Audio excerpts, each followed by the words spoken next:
Good morning. I think we're live. Good morning, everybody. Welcome to the May 13th, 2023 edition of the Saturday Free School. As always, I'm joined by many members of the Free School across Philadelphia and Chicago. And we have a lot that we need to talk about today, so I'm pretty excited. I'll give a few updates. We can just talk about a few updates and then kind of get into the conversation. But one thing that I want to start with was, as people may know, we're planning to launch a journal of the Saturday Free School titled Avant-Garde, a journal for philosophy, for peace, democracy, and philosophy, sometime towards the end of this year. And that's still in the works. There's a lot of planning around it. But as part of that, something that we're starting to work on is transcriptions, actually, of these weekly conversations that we have.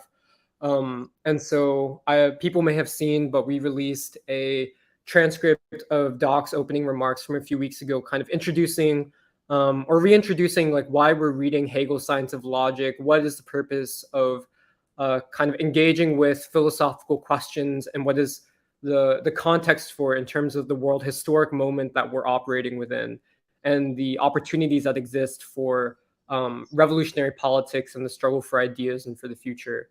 So if people haven't seen that yet, you can check out the Free School social media and it should be there. And we're planning to release future transcripts as well for our weekly discussions, but also past discussions that we've had in the Free School, because I know that if you're encountering us for the first time, especially online, it can be a little bit bewildering. Like, who are these people? Why are they talking about all of these ideas? And I think we just really wanted to have a way to present kind of what we're about and kind of the ideological trajectory of the Free School over the past couple of years, which is all part of the groundwork for what we're doing today and what we're talking about today. So yeah, just stay tuned for more of those in the future. And then just another quick update.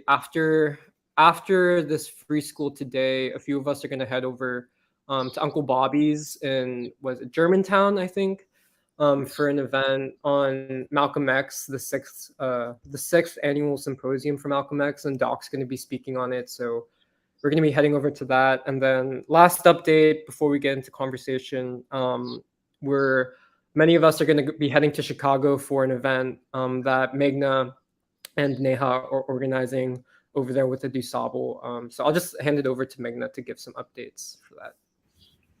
Yes, the event is less than 2 weeks away, and it's the event is to commemorate the 125th birth anniversary of Paul Robeson, the great humanitarian and activist, revolutionary, intellectual. And so we are organizing the celebration in partnership with the DuSable Black History Museum and Education Center, which is in the south side of Chicago. And they have been wonderful, very supportive. And the event will consist of, first of all, we're going to talk about why we wanted to celebrate Robeson for our times, not just as a figure in the past, as someone to, now that he's dead and there's no danger in associating yourself with him, but what would he say about this moment? How would he entreat us to act? What would it take to try to live up to his legacy? So we're also going to be doing a documentary screening. I think Purba can jump in if she wants, or other people on the team, of original clips from his in his own words. But also, because none of the documentaries we felt really spoke to what he means for our times, but also just gave an unfiltered display of what he thought, because so much is given through, they feel like they have to apologize for Robeson. And we wanted to show Robeson in all his, just who he really was, in his own words. And after that, we're going to be having a panel discussion. Right now, we have 3 confirmed speakers. One is Perry Diggs of the DuSable Museum, who's going to really talk about the legacy of Margaret Burroughs, who's one of the founders of the DuSable Museum and a revolutionary who was very much a part of all the movements that Robeson was associated with, and someone who was also who was involved in his 100th birthday celebrations.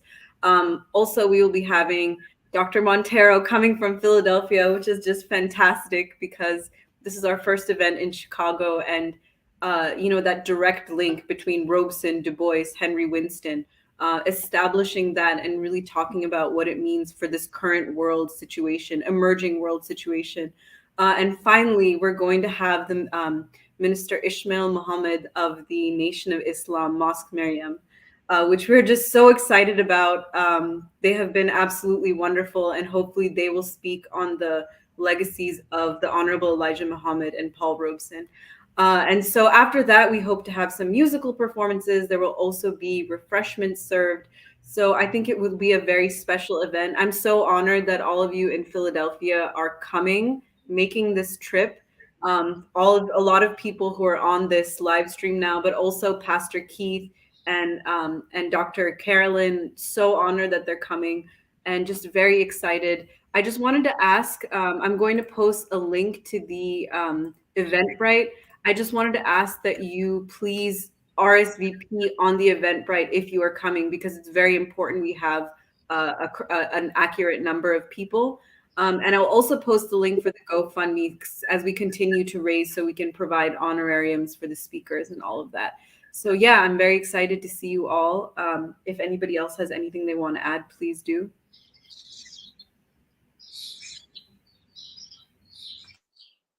Well, I'll briefly say something about the documentary because I think what you said, Meghna, really captures what we've felt.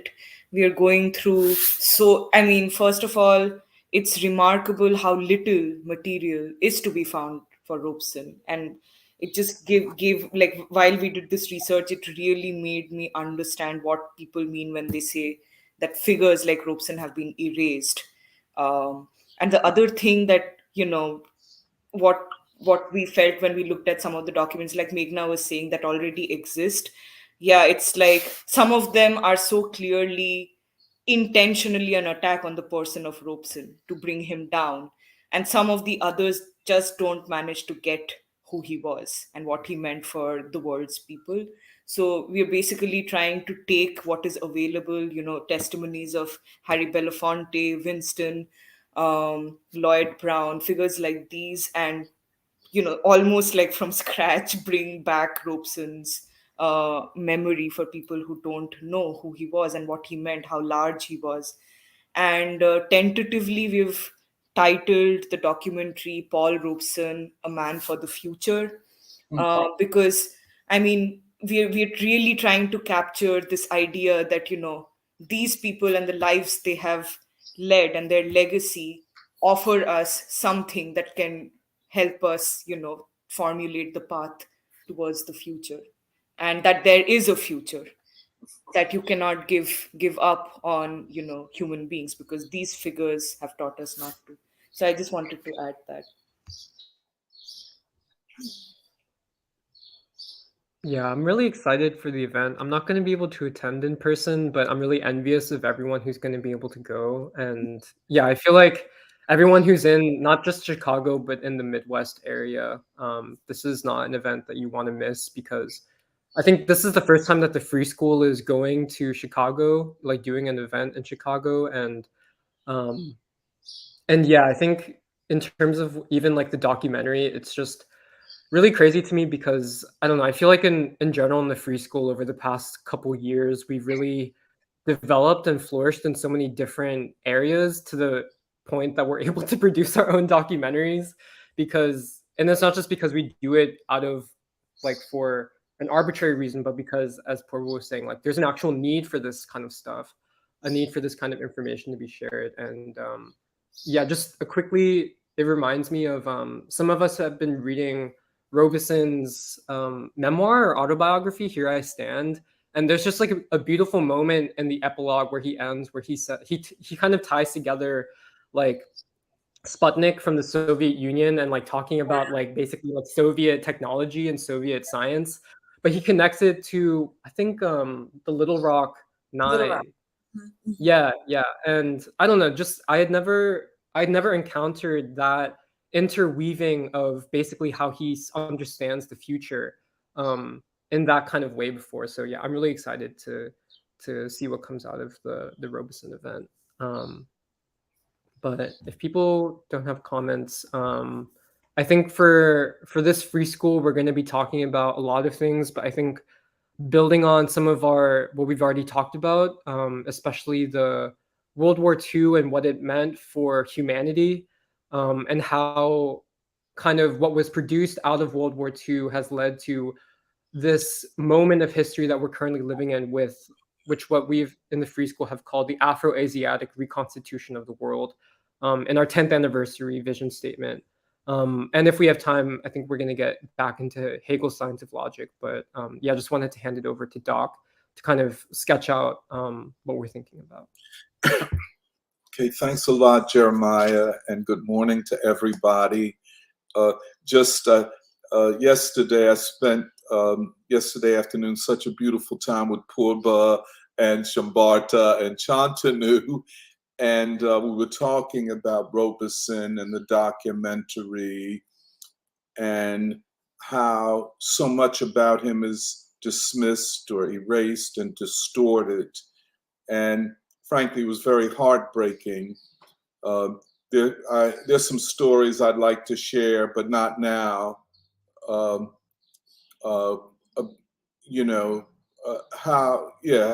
we'll talk about more about him.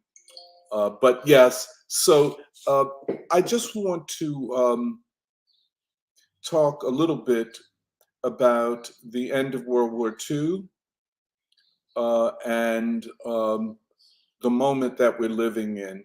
So I hope I don't go too long. I'm going to try to read quickly.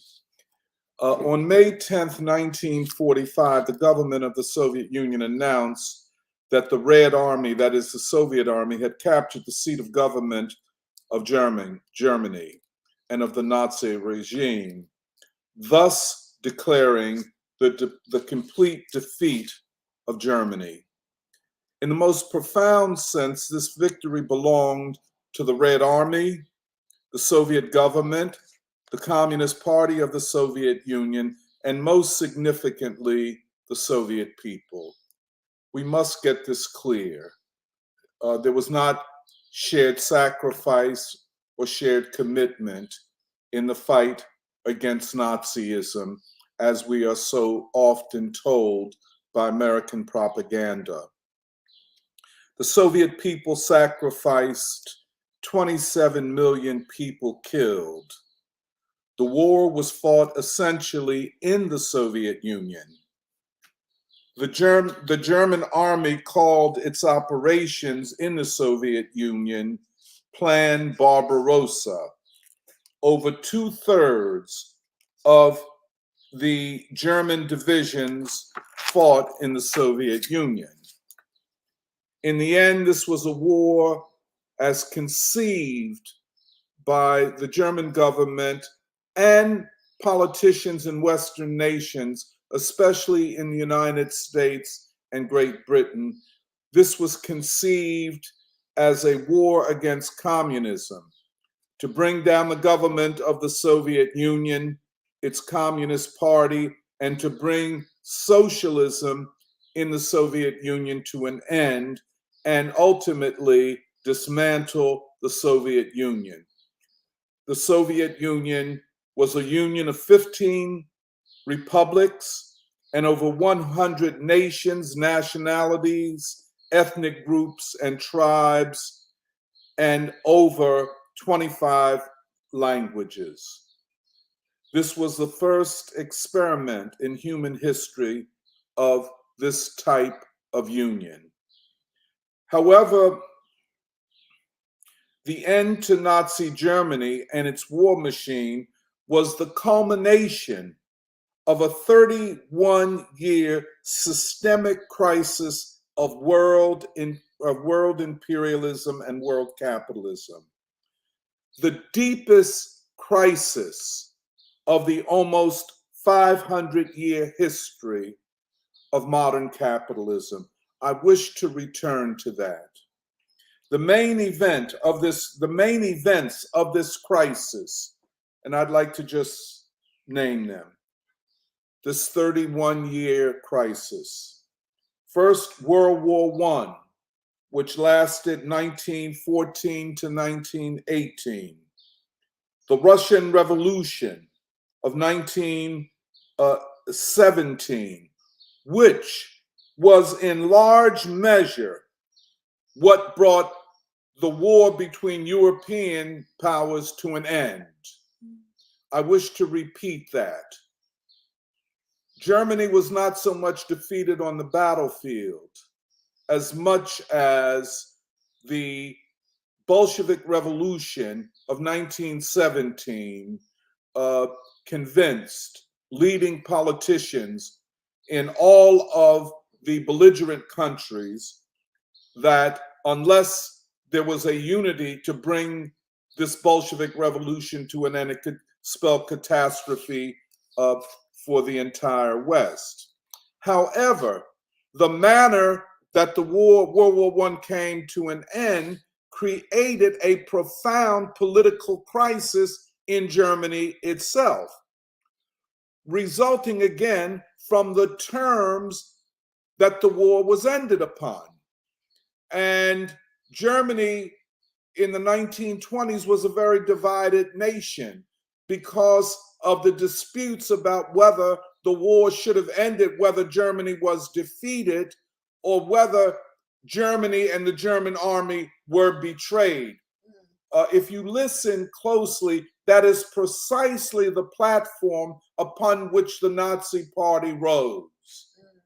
That Germany was betrayed, that the German army was stabbed in the back, and that that Germany, the terms of the treaty ending the war were so negative for Germany in terms of its territory and in terms of its economy, that the Nazis would always claim that Germany was sold out. And indeed, there is some reason to believe that, sold out in the sense that German politicians, along with other Western politicians, said that we cannot continue to fight a war while revolution occurred in Russia, this vast Eurasian landmass. The financial collapse of 1929, leading to the Depression of 1930 and 1940. Again, I'm listing the elements or the main features of this great 31-year crisis. The causes of the financial collapse and the consequent Great Depression are many. I, however, believe that the causes of the financial collapse and the Great Depression were political and hence what are called externalities. That is, events and factors external to the purely economic or financial situation. I hope that makes sense. The greatest depression in the history of capitalism was not the result of only the economic contradictions of capitalism and the economic contradictions between capitalist nations, but in fact, I am arguing that the major causes were political, hence what we call externalities, factors external to purely economic and financial causes. If I were to list these externalities, I would list them first. The Russian Revolution, which removed a large part of the Eurasian landmass, its resources and populations from the capitalist market and the capitalist financial system. That could only be seen as a blow. Secondly, the severe Western sanctions imposed upon the Soviet Union after the revolution, which did as much damage to the West and the sanctioning nations as to the Soviet economy. Third, the terms of the peace agreement undermined the German economy, the largest and fastest growing economy in Europe, removing its robust manufacturing base, its vast market for consumer goods from the capitalist market.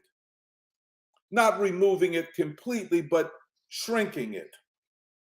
4, rampant inflation in Germany and other countries as a mechanism to offset the weakening capitalist market in Europe and globally. The capitalist market, again, was shrunk because of the removal of Russia from it, and then the sanctions imposed upon Russia, and the peace agreement, which ended World War II, which severely undermined the German economy, its great manufacturing base, and a good part of its consuming population. 5, a crisis in the colonial nations characterized by strikes, protests, national independence movements, demands throughout the Afro-Asian and Latin American global South. Let us recall that the dynastic system in China collapsed in 1911, and led by the Kuomintang Party and Sun Yat-sen, China was trying to find a path towards a new republic and a new democracy. In 1921, in Shanghai, the Communist Party of China was formed, which gave another and very profound aspect to the independence and democratic struggles of the Chinese people. In India, the growing consolidation of the independence movement led by Mahatma Gandhi, and also in India, the founding of the Communist Party of India.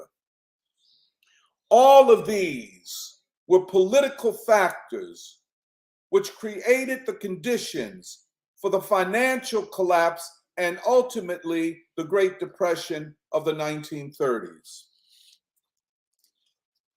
Officially, World War II began on September 1st, 1939. And I say officially. When Germany invades Poland, which was a red line for Britain and France.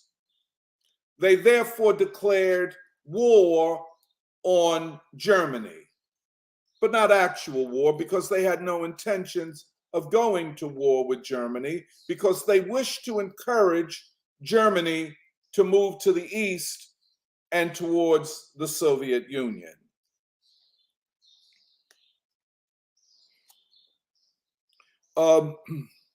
In fact, the war declared by Britain and France, they called it a sitting war.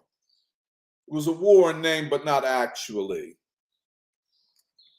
In fact, the governments and key people in the governments of the West, including France and Britain and the United States, saw the Nazi regime in Germany as a strike force on behalf of world imperialism against socialism and for the re-establishment of the Western control of the Eurasian landmass, stretching from China through Berlin and London. A significant point that I want to make here is that World War I and World War II differ in a major dimension. World War I was what we call a war of colonial redivision. In 1884, which I'll talk about in a minute, there was a conference in Berlin where Africa was partitioned and split up among the colonial nations in Europe. I don't think that any part of the world has ever suffered that kind of ruthless division of its land and its resources and parceled out to various European colonial nations. World War II was a war to bring down socialism in the Soviet Union.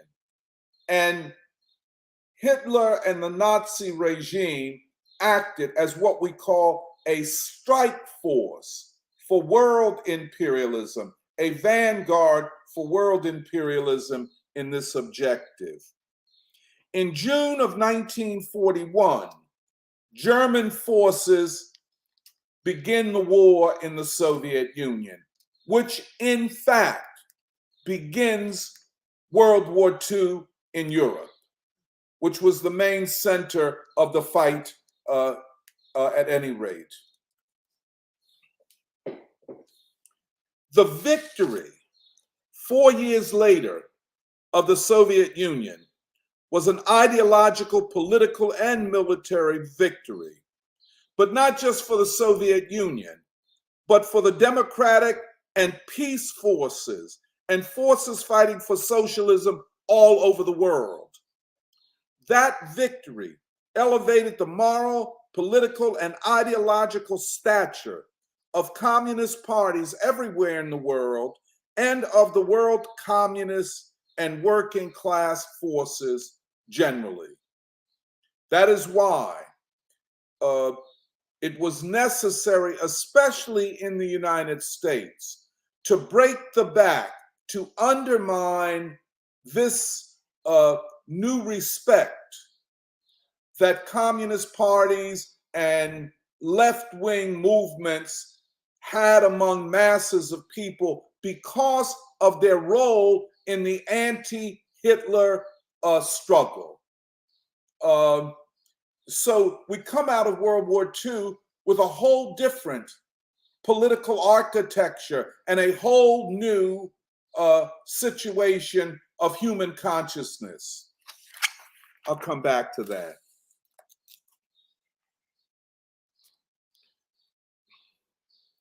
What is seldom spoken of, but perhaps I think is the most important outcome of the defeat of Nazism, and again, Nazism as the strike force of world imperialism. So the defeat of Hitler's Germany is also in a certain sense, an ideological defeat for the imperialist and colonialist nations themselves. But what was of great importance was the emancipation of human consciousness in ways that it had never been emancipated. That human beings, for instance, who lived in villages in India or China or Vietnam or Senegal or Mozambique or the Congo, whose life world was no different than the life world of their grandparents, their great-grandparents, their great-great-grandparents.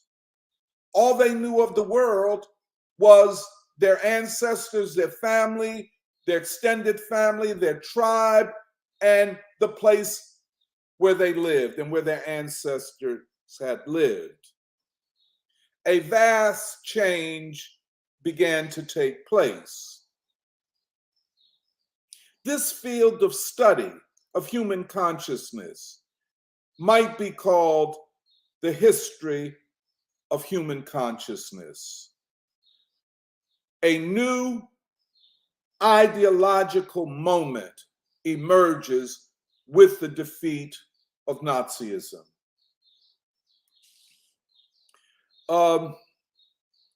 Before trying to flesh all of this out, I think it would be useful to take a step backward to the US Civil War and Reconstruction. And of course, Du Bois's Black Reconstruction in America.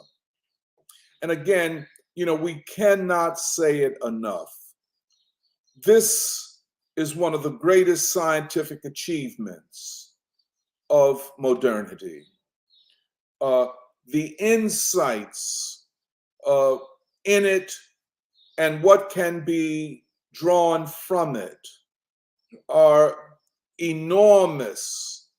And of course, we're reading it all the time in the free school. And I'd have to say, we've only just begun to probe the depth of this great work. But let us recall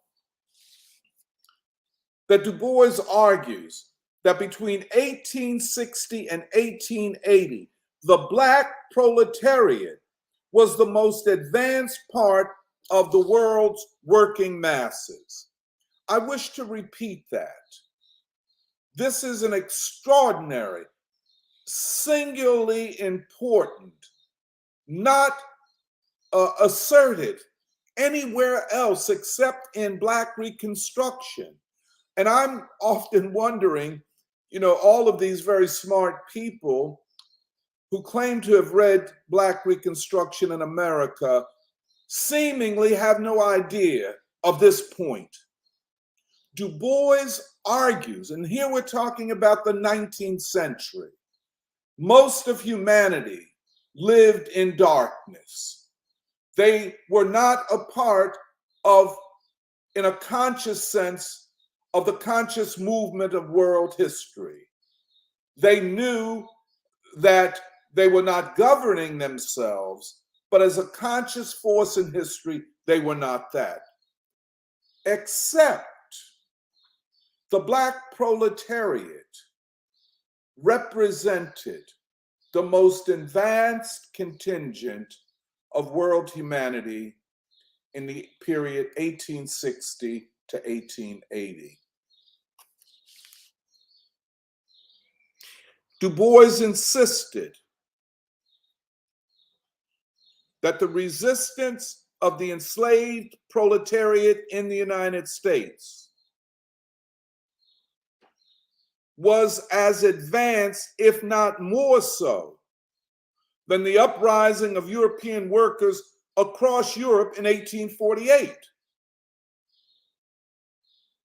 And more advanced, and he says this in Black Reconstruction, than the brief period where the workers of Paris assumed something close to state power, if not a dual power, in what is called the Paris Commune of 1871. Hence, the defeat and dismantling of Reconstruction and the possibility for the consolidation, at least in part of the South, the former slave-owning South, of a dictatorship of the Black proletariat. This was a defeat of world historic importance. Ultimately, for Du Bois to understand World War I and World War II, you have to understand the undermining and defeat of democracy in the US South during Reconstruction. This defeat and depriving world humanity of a democratic, radical democratic base of working class power in the US South, this defeat was a defeat for working people all over the world, hence opening up the possibility for a renewed imperialist, colonialist onslaught against Africa and Asia. Most significantly, literally on the heels of the defeat of Reconstruction, approximately in 1876, came the Berlin Conference of 1884-85, which partitioned Africa, dividing it among several European nations.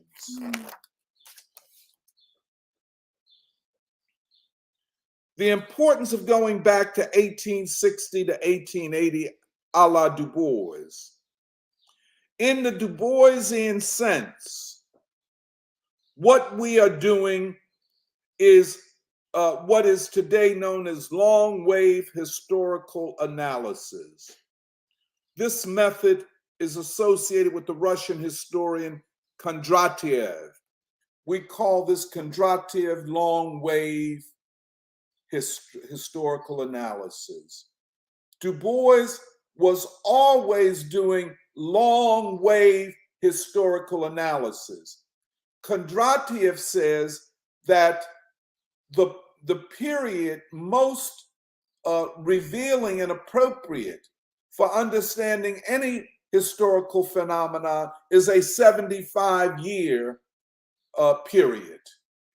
In other words, for events to play out, for processes to crystallize, they have to be understood over a 75-year period. Sometimes I think Du Bois had a longer range, something close to 100 years. But this is what we call long wave historical analysis. Hence, the setback occasioned by the defeat of Reconstruction and democracy in the United States was decisive, and Du Bois makes this point, to the consolidation of US imperialism and world imperialism. It, furthermore, was the basis or the foundation for the contradiction among imperialist nations that were to evidence themselves ultimately in World War I, beginning in 1914. In other words, if you link the defeat of Reconstruction, the Berlin Conference of 1884 and 1885, and the start of World War I, you can see in a Du Boisian sense a single set of events.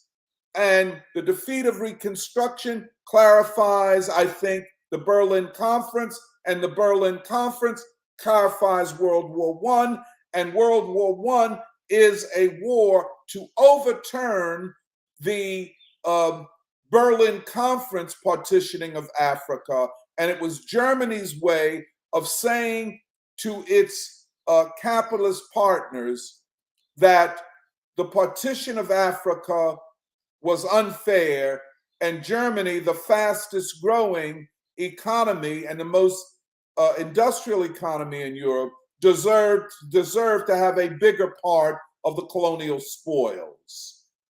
Du Bois would write an article in 1916 entitled "The African Roots of the War," the African Roots of World War I.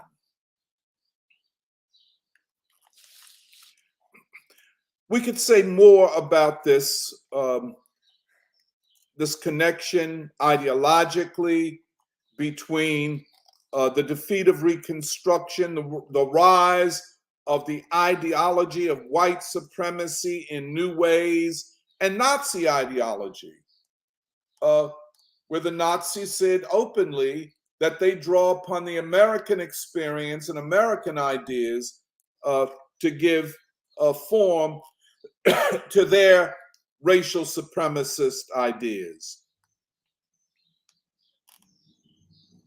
In the wake of Germany's defeat and its weakening as a consequence, Germany's economic, political weakening, and of 2 world wars and a profound economic collapse, the European colonial powers, as a result of this 31-year crisis, found it difficult, if not impossible, to resist the movements for liberation from colonialism. In 1947, India achieves independence. In 1949, the Chinese Revolution occurs. In 1954, the Vietnamese forces defeat the French colonial army in Vietnam. But here's the point I wish to get to. What we are living today is a direct result of both the defeat of Nazism and the weakening of world imperialism, only held up by the United States, which was pretty much untouched by either World War I or World War II, whereas Europe was devastated. But this weakening of world imperialism has led to a new global consciousness that we in the 21st century are now living out. Where before peasants were isolated, a good part of the working class lived and worked in semi-slave conditions under colonialism. Their knowledge of the world was pretty much their village, their tribe, an extended family, their ancestors. And that's why they worship ancestors. By the way, nothing wrong with that. But if you do not know the world except for your small corner of it, your consciousness and your knowledge of the world and of your place in it is limited, almost to a point where you are not even a factor in history. And that, of course, is the role or the function of colonialism, to keep colonial people backwards in terms of their knowledge and consciousness of the world. India is emancipated. And what does that lead to ultimately? It leads to all of these people in the free school who, had India not received independence, y'all would be in your villages in India. Similarly with China. China at the time of liberation was the poorest nation, if not maybe the second poorest nation in the world. The peasantry of China, although they fought in many instances against unjust autocracies and foreign interference in their country, they fought, and often after fighting and often being defeated, they returned to the previous way of life. But after the Chinese Revolution, the Chinese people not only win, but they move forward. And hence, all of these Chinese intellectuals and scholars in all of the countries of the world are a direct product of the emancipation of China from imperialism and from autocracy, and I wish to underline this, the achievement of a people's democracy. Emancipating people from backwardness, and by backwardness, we're not making a claim about the people themselves. We're making a claim about the conditions under which they were forced to live. Where they could not see a future, they could only see a past. And the present was not connected to a future. The present was only connected to the past. Once the present is connected to a future, one can see oneself in making a future, and that one's present is not permanent, but a part of an unfolding process of consciousness and greater democracy and liberation. Our world is a world where close to 8 billion people see themselves as part of humanity and a part of making a world where all people have an opportunity to live democratically, and their children and grandchildren have the opportunity to advance and learn and grow beyond where they are. I wish to underline this again. I don't know whether I'm making it clear. We are not living in the world that existed in 1945 at the end of World War II. The world is qualitatively different because people, vast numbers of people, have been liberated from colonial backwardness. And it has not just been, or not essentially been, the liberation of the physical, but more than that, the liberating of consciousness from the backwardness of the past. Mm. This is throughout the Afro-Asiatic and Latin American worlds. When we talk about an Afro-Asiatic reconfiguration of humanity, we're talking about a conscious process where billions of people participate in inventing a new world, that billions of people have an imaginary, a futuristic outlook. Anywhere you go in the world, people think in terms of the future. No matter how bad things can get in the present, people think futuristically. Yeah. This reality is vastly different from the conditions that led to the revolutionary processes in the 20th century. Future revolutions will not consist of a few revolutionaries storming the barricades, or for that matter, the Winter Palace. It will be a process where billions of people participate democratically in remaking the world. Where, and this is what is so beautiful and encouraging, where people in Asia, let us say India, can see themselves in Afro-America. Mm.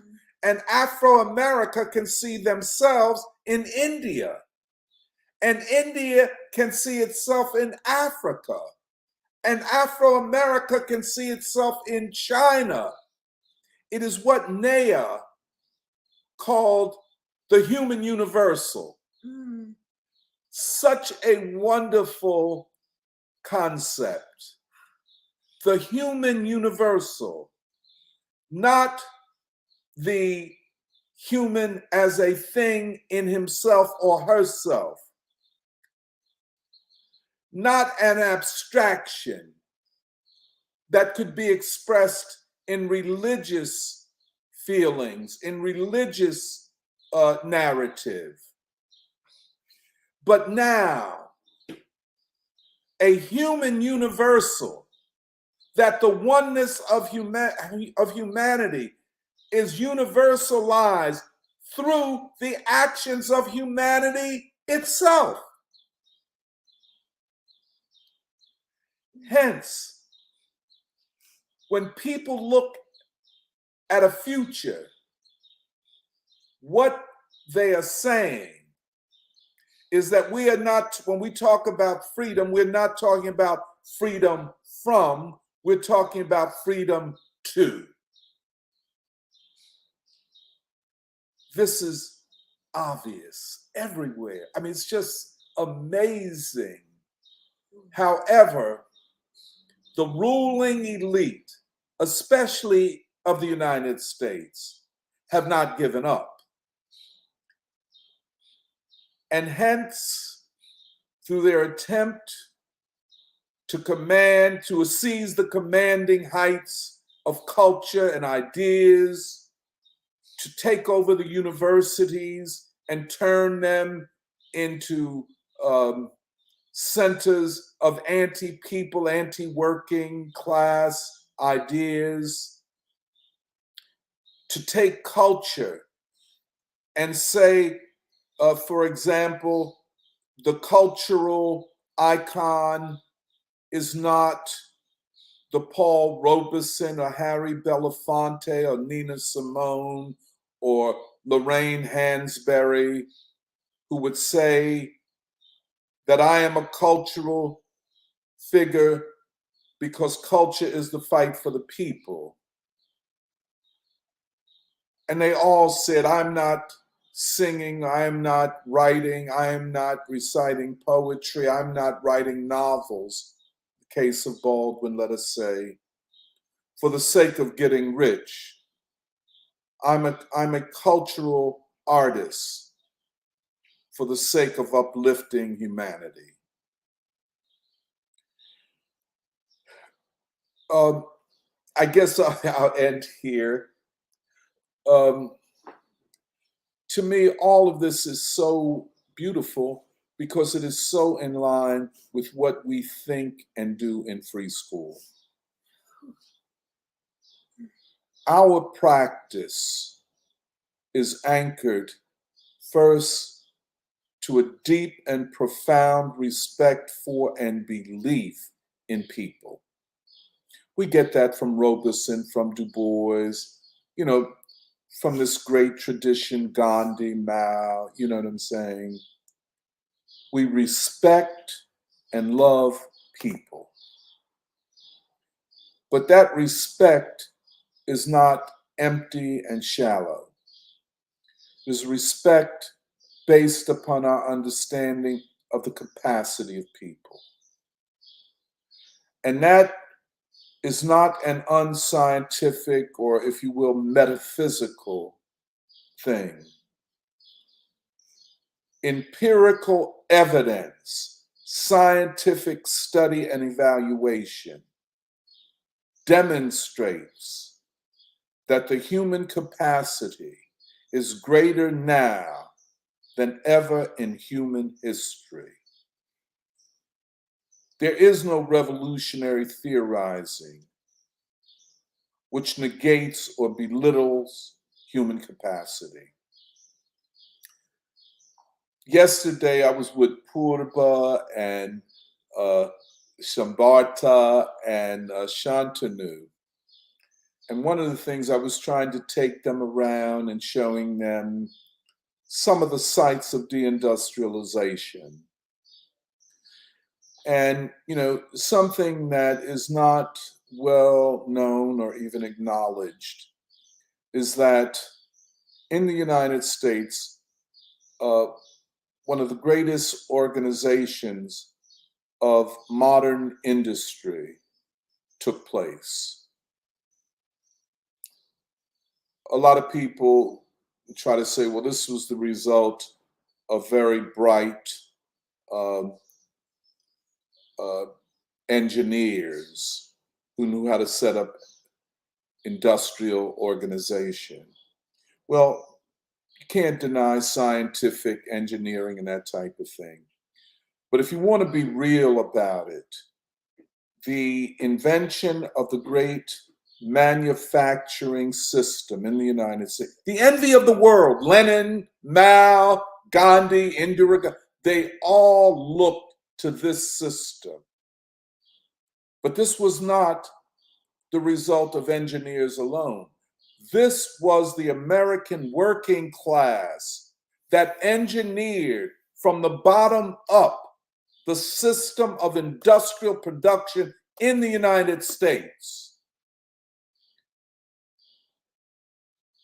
Not only, and if you read any revolutionary anywhere in the world, one thing, they had great admiration for the system of manufacturing and industrial production, the greatest manufacturing system yet produced, even given the greatness of the Chinese system as it emerges, even given the greatness of the German system.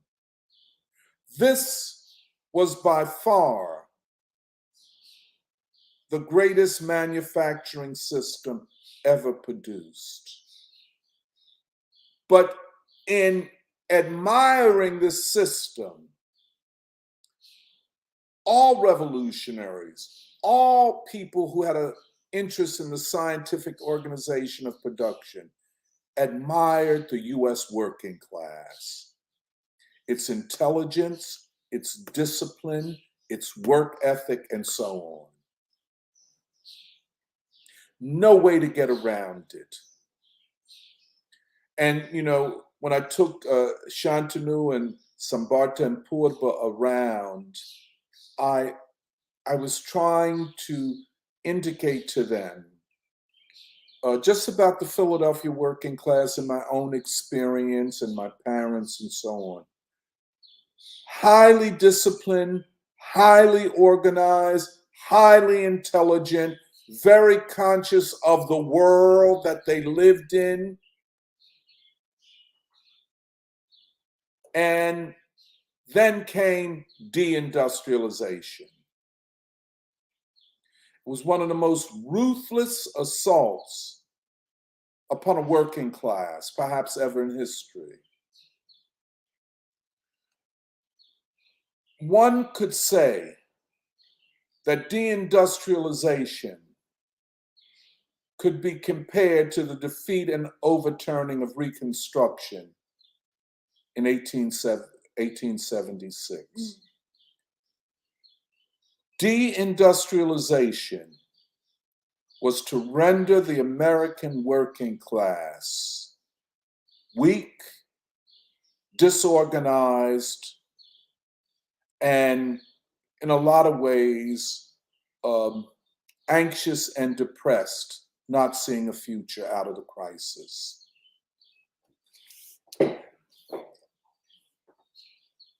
There's much we could say about this. That is why it is so disturbing when in this, quote, postmodern, quote, post-industrial, quote, moment, I put quotes because I don't think we're any of that, but academics and scholars will use it as a way to frame what they're doing. To attack working people when they are down is unexcusable. To refer to the American working class as settlers and white supremacists and Nazis is unacceptable, given the magnificent history of the American working class as a whole. To kick them while they're down is to give aid and comfort to the very forces that were defeated by the Soviet people in World War II. I don't have the words to, it's very emotional. This is not the working class of the industrial period, organized, unionized, conscious of itself as a class, seeing its interconnections to world humanity, building institutions. I often talk about the Black church. The Black church is in decline because the Black working class is in decline.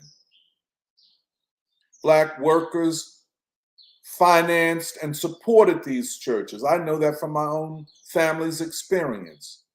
Take the working class out of the church that I went to, you couldn't finance that church.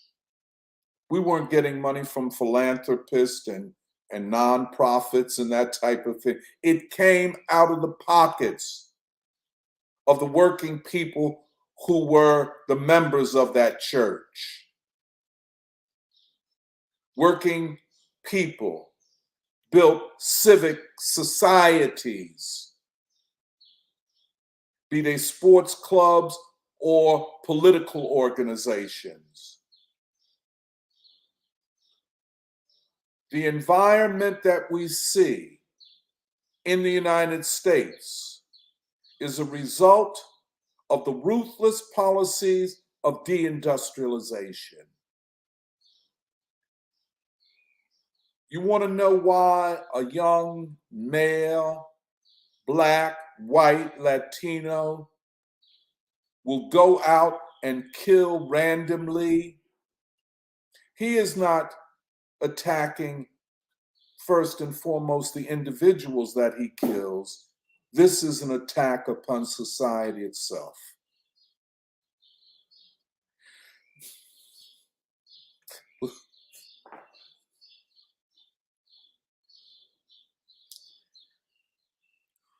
What leads a young 19 or 20-year-old or 22-year-old to pick up an AR-15 and go to a shopping mall and just kill randomly? He is attacking a society which has attacked him, which gives him no future.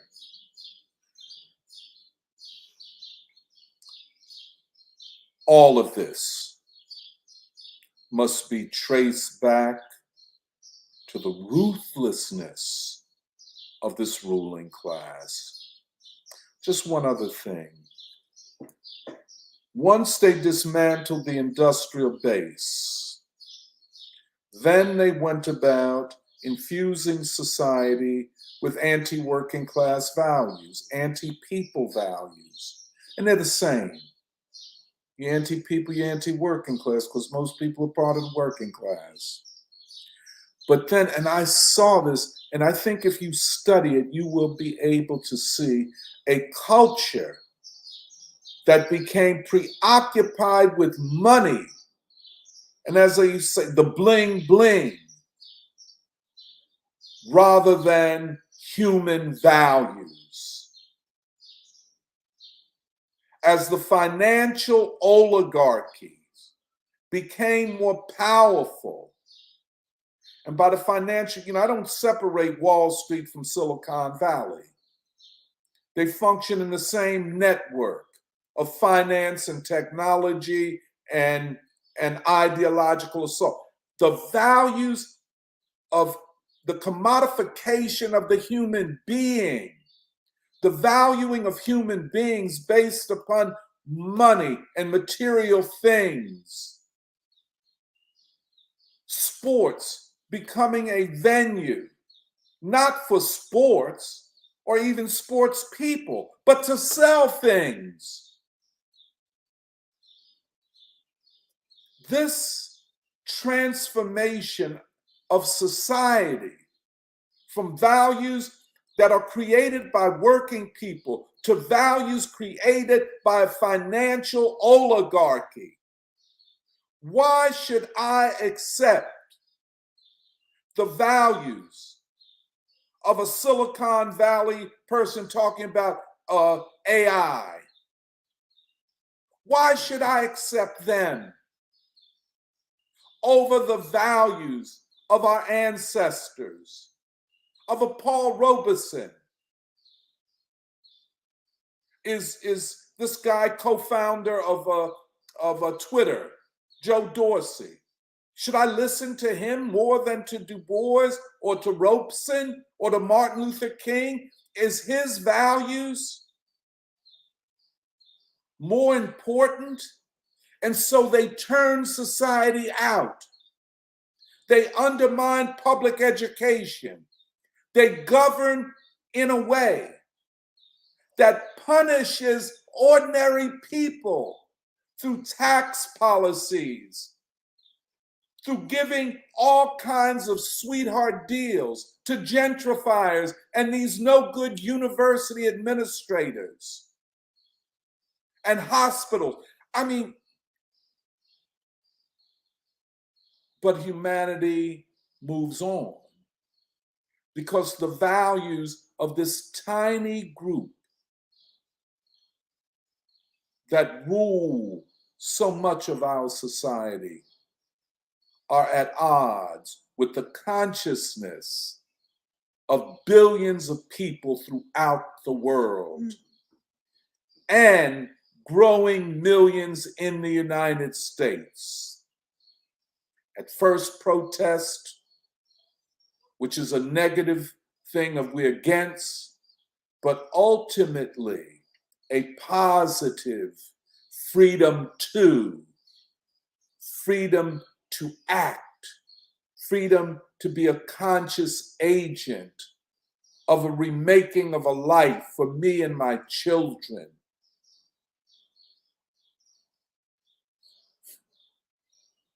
And this is where we are. And this is why, finally, people say, well, y'all celebrating Paul Robeson and the Honorable Elijah Muhammad, how you put them two together. To me, it's very easy and very apparent. Look at their values. They both stood for human values, to recover those, and no one did it better or does it better than the Nation of Islam, believe me, to recover those who the society had consciously destroyed.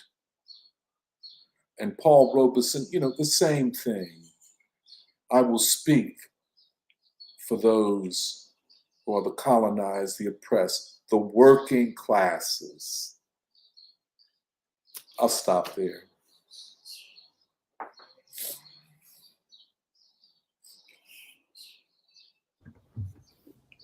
Damn. Yeah, thank you, Doc, for that.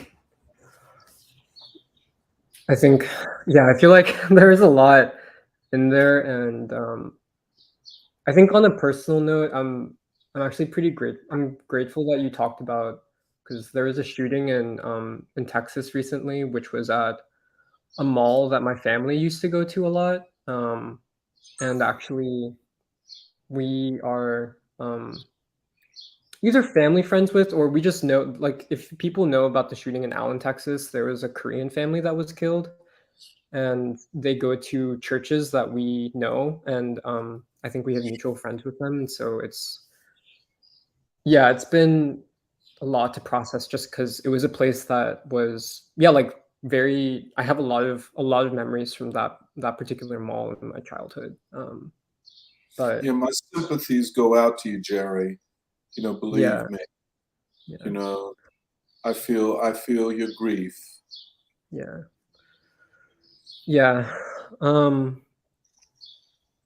But I think there's a lot that you touched on, and I think part of what is really important for me, at least in terms of what you talked about, was I feel like if you're a young person growing up in American society, I think there is a tendency probably to kind of look at things and to only see like the darkness, and to only see like what is negative, and to only see like all of the ways that because the ruling class has been ruthless in its attack on the people.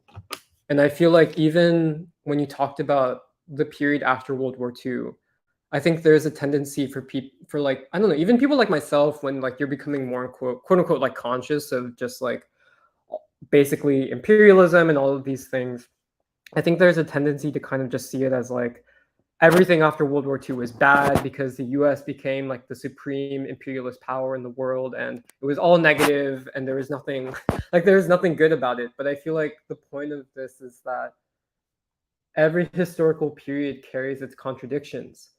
And the point of it too is that it's not just to see the ruthlessness of the US ruling class, but to also see in every historical period there are new opportunities, and that ultimately what we believe is that there are certain qualities and just historical conditions which are the strong hands of the people, that these are the strengths of the people in every period. And what we are trying to understand is in this particular moment, what are the obstacles, but ultimately what are the strong hands of the people? What are conditions that are objectively and qualitatively new, that create new possibilities in this time? And yeah, I just really like the way that you wove all of that history together, like the long wave theory, but together with Du Bois, because I feel like, yeah, it's just a way of understanding not just history, but also like, yeah, the possibilities even of today, that I feel like many people are not exposed to that. And in particular, like you fleshing out that all of the gains of the period after World War II were essentially because the success of the defense of socialism during World War II and of the Soviet Union. And I think that it's interesting because like and yeah, like I feel like I've said this before, but it reminded me even of stuff that we talked about with the Korea event and the Korean War, where there's a way that you can look at the Korean War and just see it as like a purely like negative, dark period, but actually the other way of interpreting it is that actually it was the first time, one of the first times that basically a colonized people were able to go toe to toe with all of the industrial might of the United States and to basically come out with essentially like a draw. And like I think it was Wilfred Burchett, the Australian journalist, who pointed that out.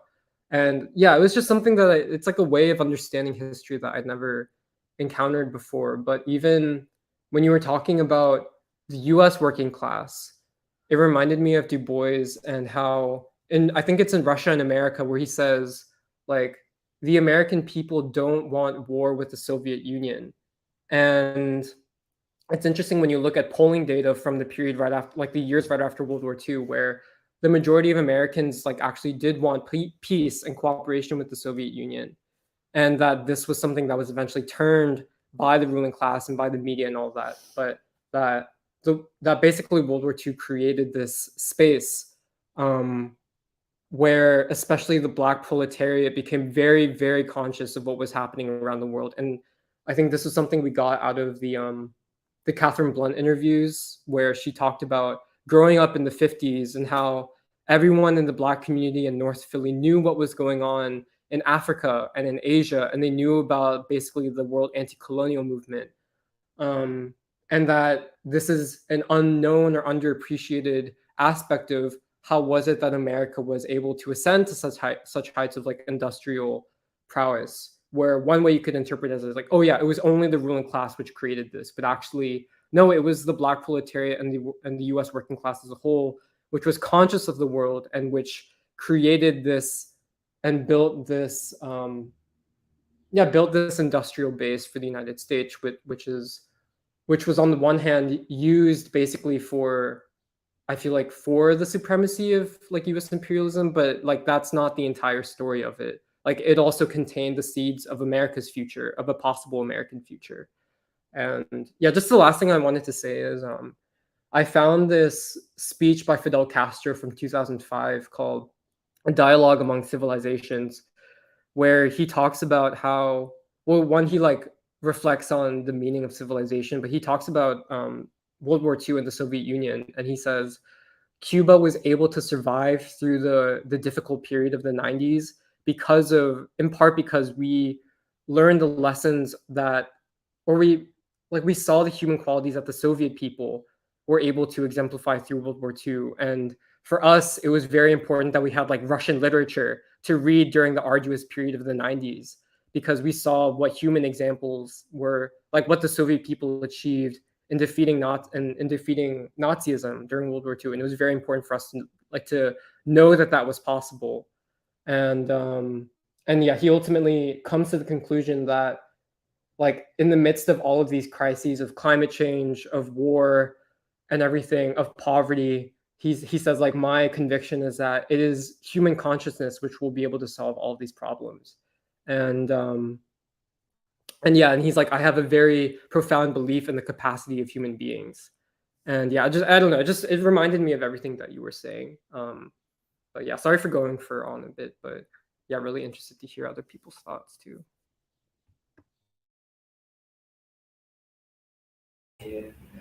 Yeah, this was, I mean, there's so much to discuss from this presentation, which is so clarifying. And I wanted to say something I read yesterday was, as Doc was saying, this week, I think it's May 9th, is marked as a Victory Over Fascism Day in Russia. And it used to be in many of the socialist countries, but I think it still is in some of them. Like, for example, one country that still, I think, marks on a government level is South Africa, which has a lot of significance, which I'll get to in a minute. But first, I wanted to say that what I read was, so every year on May 9th, there's a great commemoration of what they call the Great Patriotic War, victory in the Great Patriotic War, victory over fascism in Russia. And, Putin gave a very important speech, and it's still something very important for the Russian government. But according to the Russian ambassador to the US, I believe, he said to the Russian media, which is later picked up by the international media, that the US government actually threatened any American veteran that would go to Moscow to participate in this parade and in these celebrations with revoking their passports.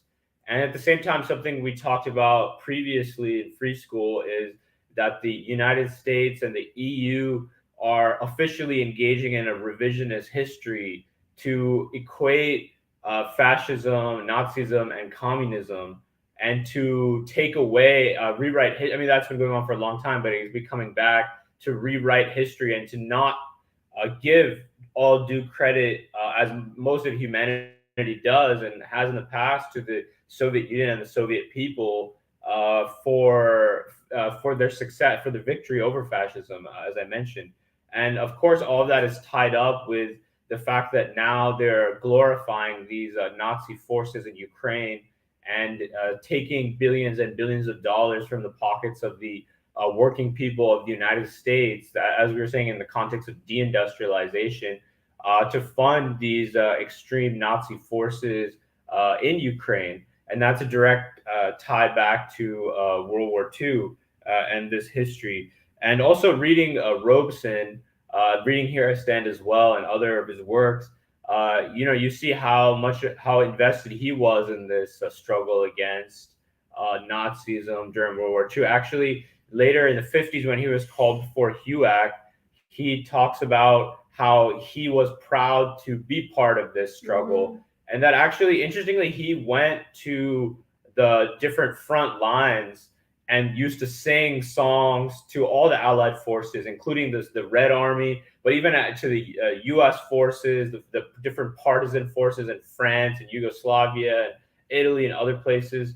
And so he saw firsthand what was happening in those places. And when he was dealing with HUAC, and HUAC was trying to say that communists are subversives and totalitarians, he said, how can you say that when every single country I've been to, every grave that I go to, the first people to die in the struggle against fascism were communists? And so that was an important point he made. And also on this point about the labor movement, I think also, I mean, as Doc was saying, the most advanced working class that people like Robeson came out of. And also, I think you could argue perhaps the most advanced, at least in the Western world, organized labor movement. Starting with the sit-down strikes and everything in the 1930s in Michigan. And even though McCarthyism was an assault on that, you see how that labor movement was so important. Like, for example, the civil rights movement, how closely it was connected to organized labor in places like Chicago, Detroit, and other places like that. So that's also very important to keep in mind. And anyway, circling back to, I started with South Africa and Victory Over Fascism Day marked in South Africa. And as Doc was saying, the fact that now billions of people are coming into the fore of history and in shaping the future. Very important example of that is what's happening now this summer, the BRICS summit in South Africa, where all these BRICS nations are coming together, along with 19 new nations, including, I believe, Saudi Arabia, Algeria, Egypt, Iran, to discuss things like de-dollarization and a new world currency, in a lot of ways to discuss how to industrialize their own societies. But basically, this is about, again, how to shape the future. and build off of this history that was discussed. And we are very much at 75 years. I mean, it was actually quite interesting that from 1877, if you add 75 years, it basically takes you to, I think, 90. So exactly to the end of World War II and the beginning of the Cold War. And then 75 years from that takes you to our time. So it actually works quite well. And you often forget how this is like two human lifetimes, really. Like Du Bois was born a little before 1877 and he lives until the 60s. And then, you know, people are born right in this era and are alive until now. So yeah, this is a tremendous part of humanity's history and very important for humanity's future. Yeah, I was also just gonna add, I love this defense and celebration of the American working class. Like, it's just so beautiful. What an advanced working class. And just this thing of like, right now, everything is pitted against, you know, dividing the working class and saying one part is just hopelessly reactionary settler colonialism. Really, it's an attack on the whole working class. That's really what it is. Yeah, I think it's just, I think we see in the presidencies or the candidacies of Trump and RFK, the way they're talking about the deep state, you know, this deep consciousness among the working people. Like, we have been denied our birthright, you know, what we built this nation, because these very powerful people have again divided us and stolen from us and put in all these ideologies that are just completely against us. And I feel like that consciousness is really important. And it's not one at all on the left. You know, this idea of who is the enemy, who has stopped these movements, who purged the labor union, who erased these great leaders from history. It was not the working class, it was the deep state. You know, it's the ruling elite. And I feel like that formulation and that way of thinking and understanding is so important. And I hope that's one of the things we do with the Robeson event. And I just wanted to add one more thing. I mean, this thing of the working class and being anti-people, and I really do think the professional class has played such a horrible role, you know, because they're the only ones that have been untouched by all this austerity. They've been more or less okay. You know, the university professors, you know, the people whose role is to like control society. And I think it's really horrible how they've just, you know, the grant, right, this whole atmosphere of grants, and I have to write a grant, you know, and for my and it's just so awful. It's just these wealthy people deciding everything, the role of everything. And yeah, I mean, it's all just based on the news cycles, and this whole apparatus has to go. I mean, without a doubt. I mean, for you to really understand and be accountable to the working class. And I just love this defense of the working class. So I just wanted to add those things.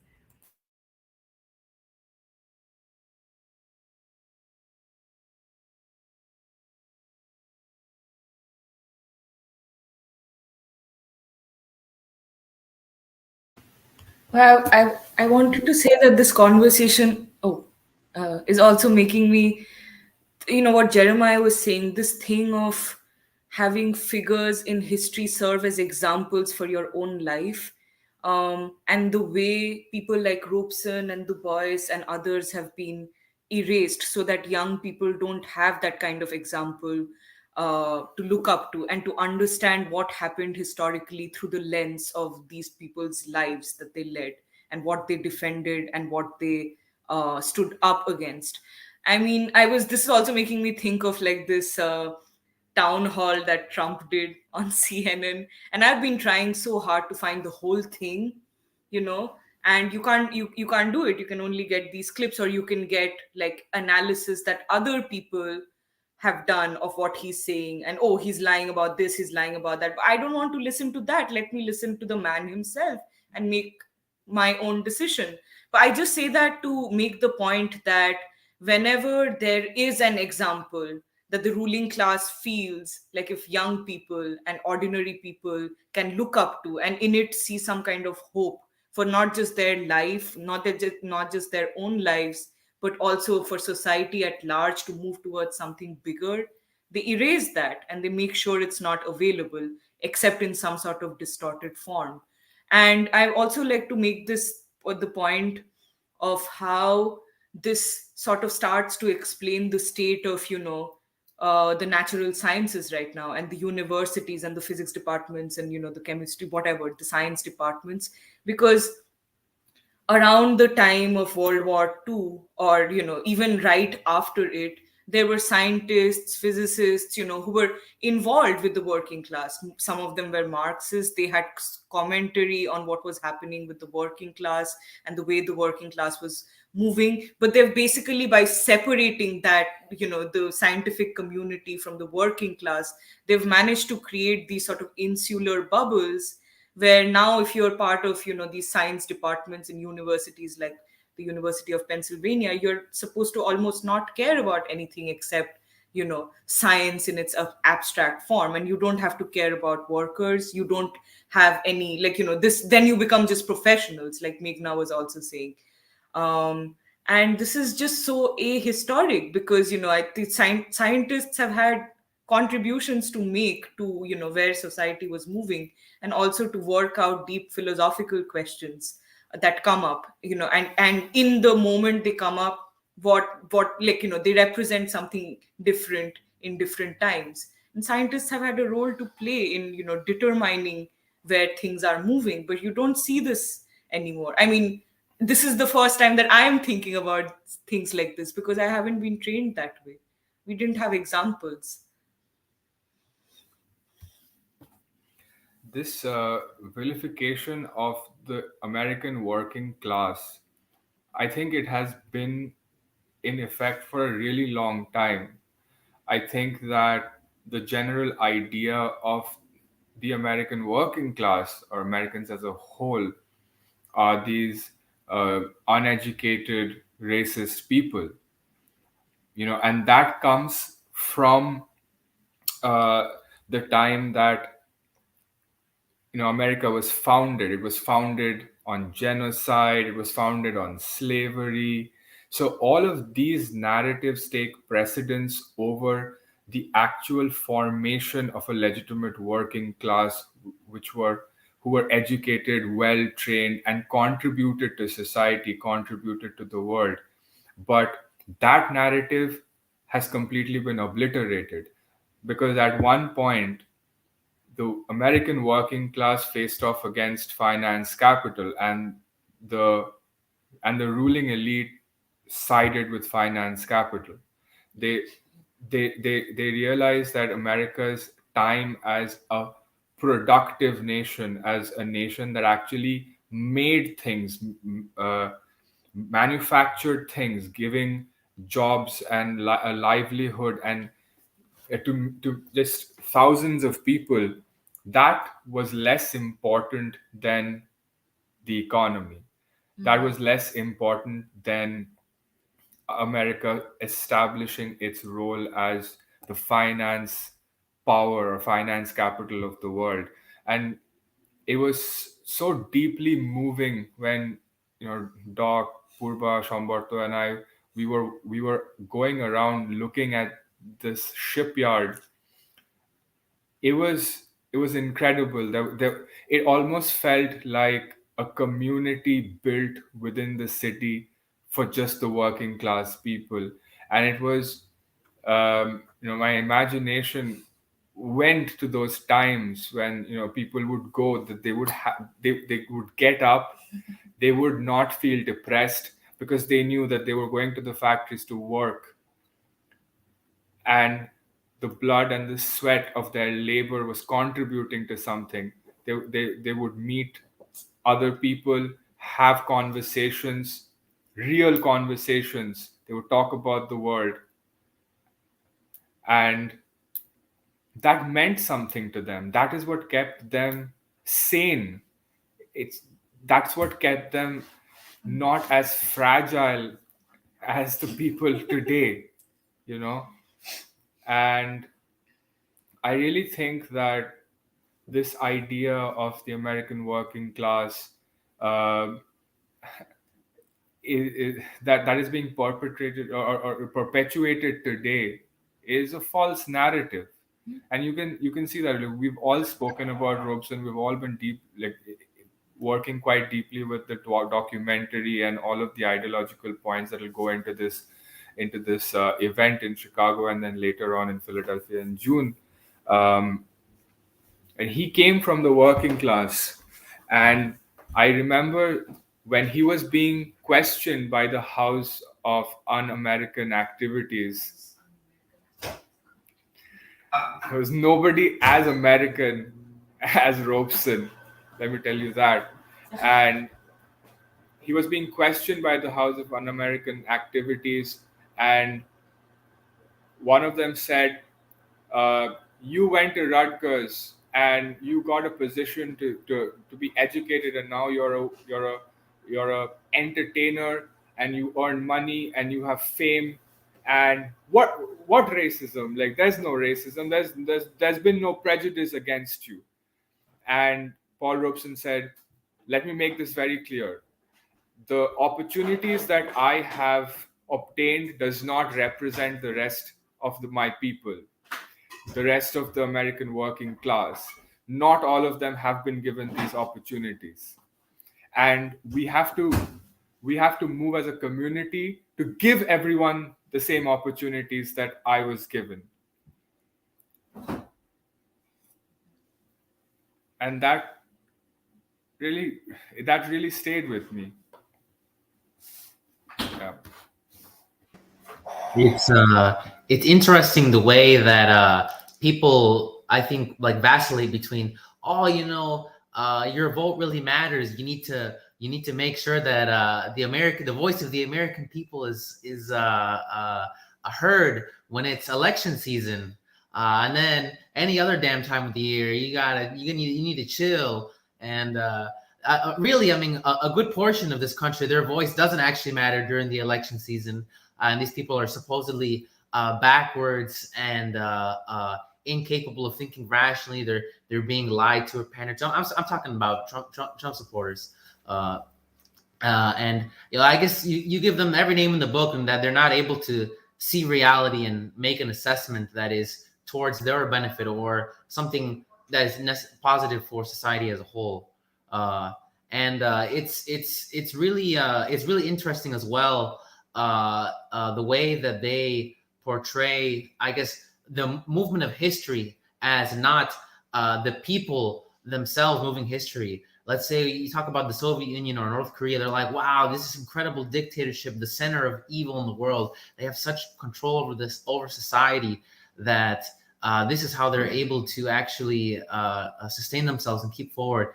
Instead of saying like, wow, there's actually a blossoming of human potential here that makes this possible. And the Cuban people, maybe they don't have everything that they could, but they themselves uphold society and are able to sustain themselves and qualitatively change their society and history. Of course, a place like North Korea is I would say qualitatively and quantitatively especially able to change society with industry and industrial democracy, I would say. Yeah. So it's very interesting the way they go back and forth. It's very, very fucking convenient when they pick and choose. Yeah. Yeah. Oh, hold on. Oh, my bad. You go. Yeah, I guess kind of on that note, it's interesting how, like, I guess that point that one of the greatest triumphs of these like struggles against empire and war is that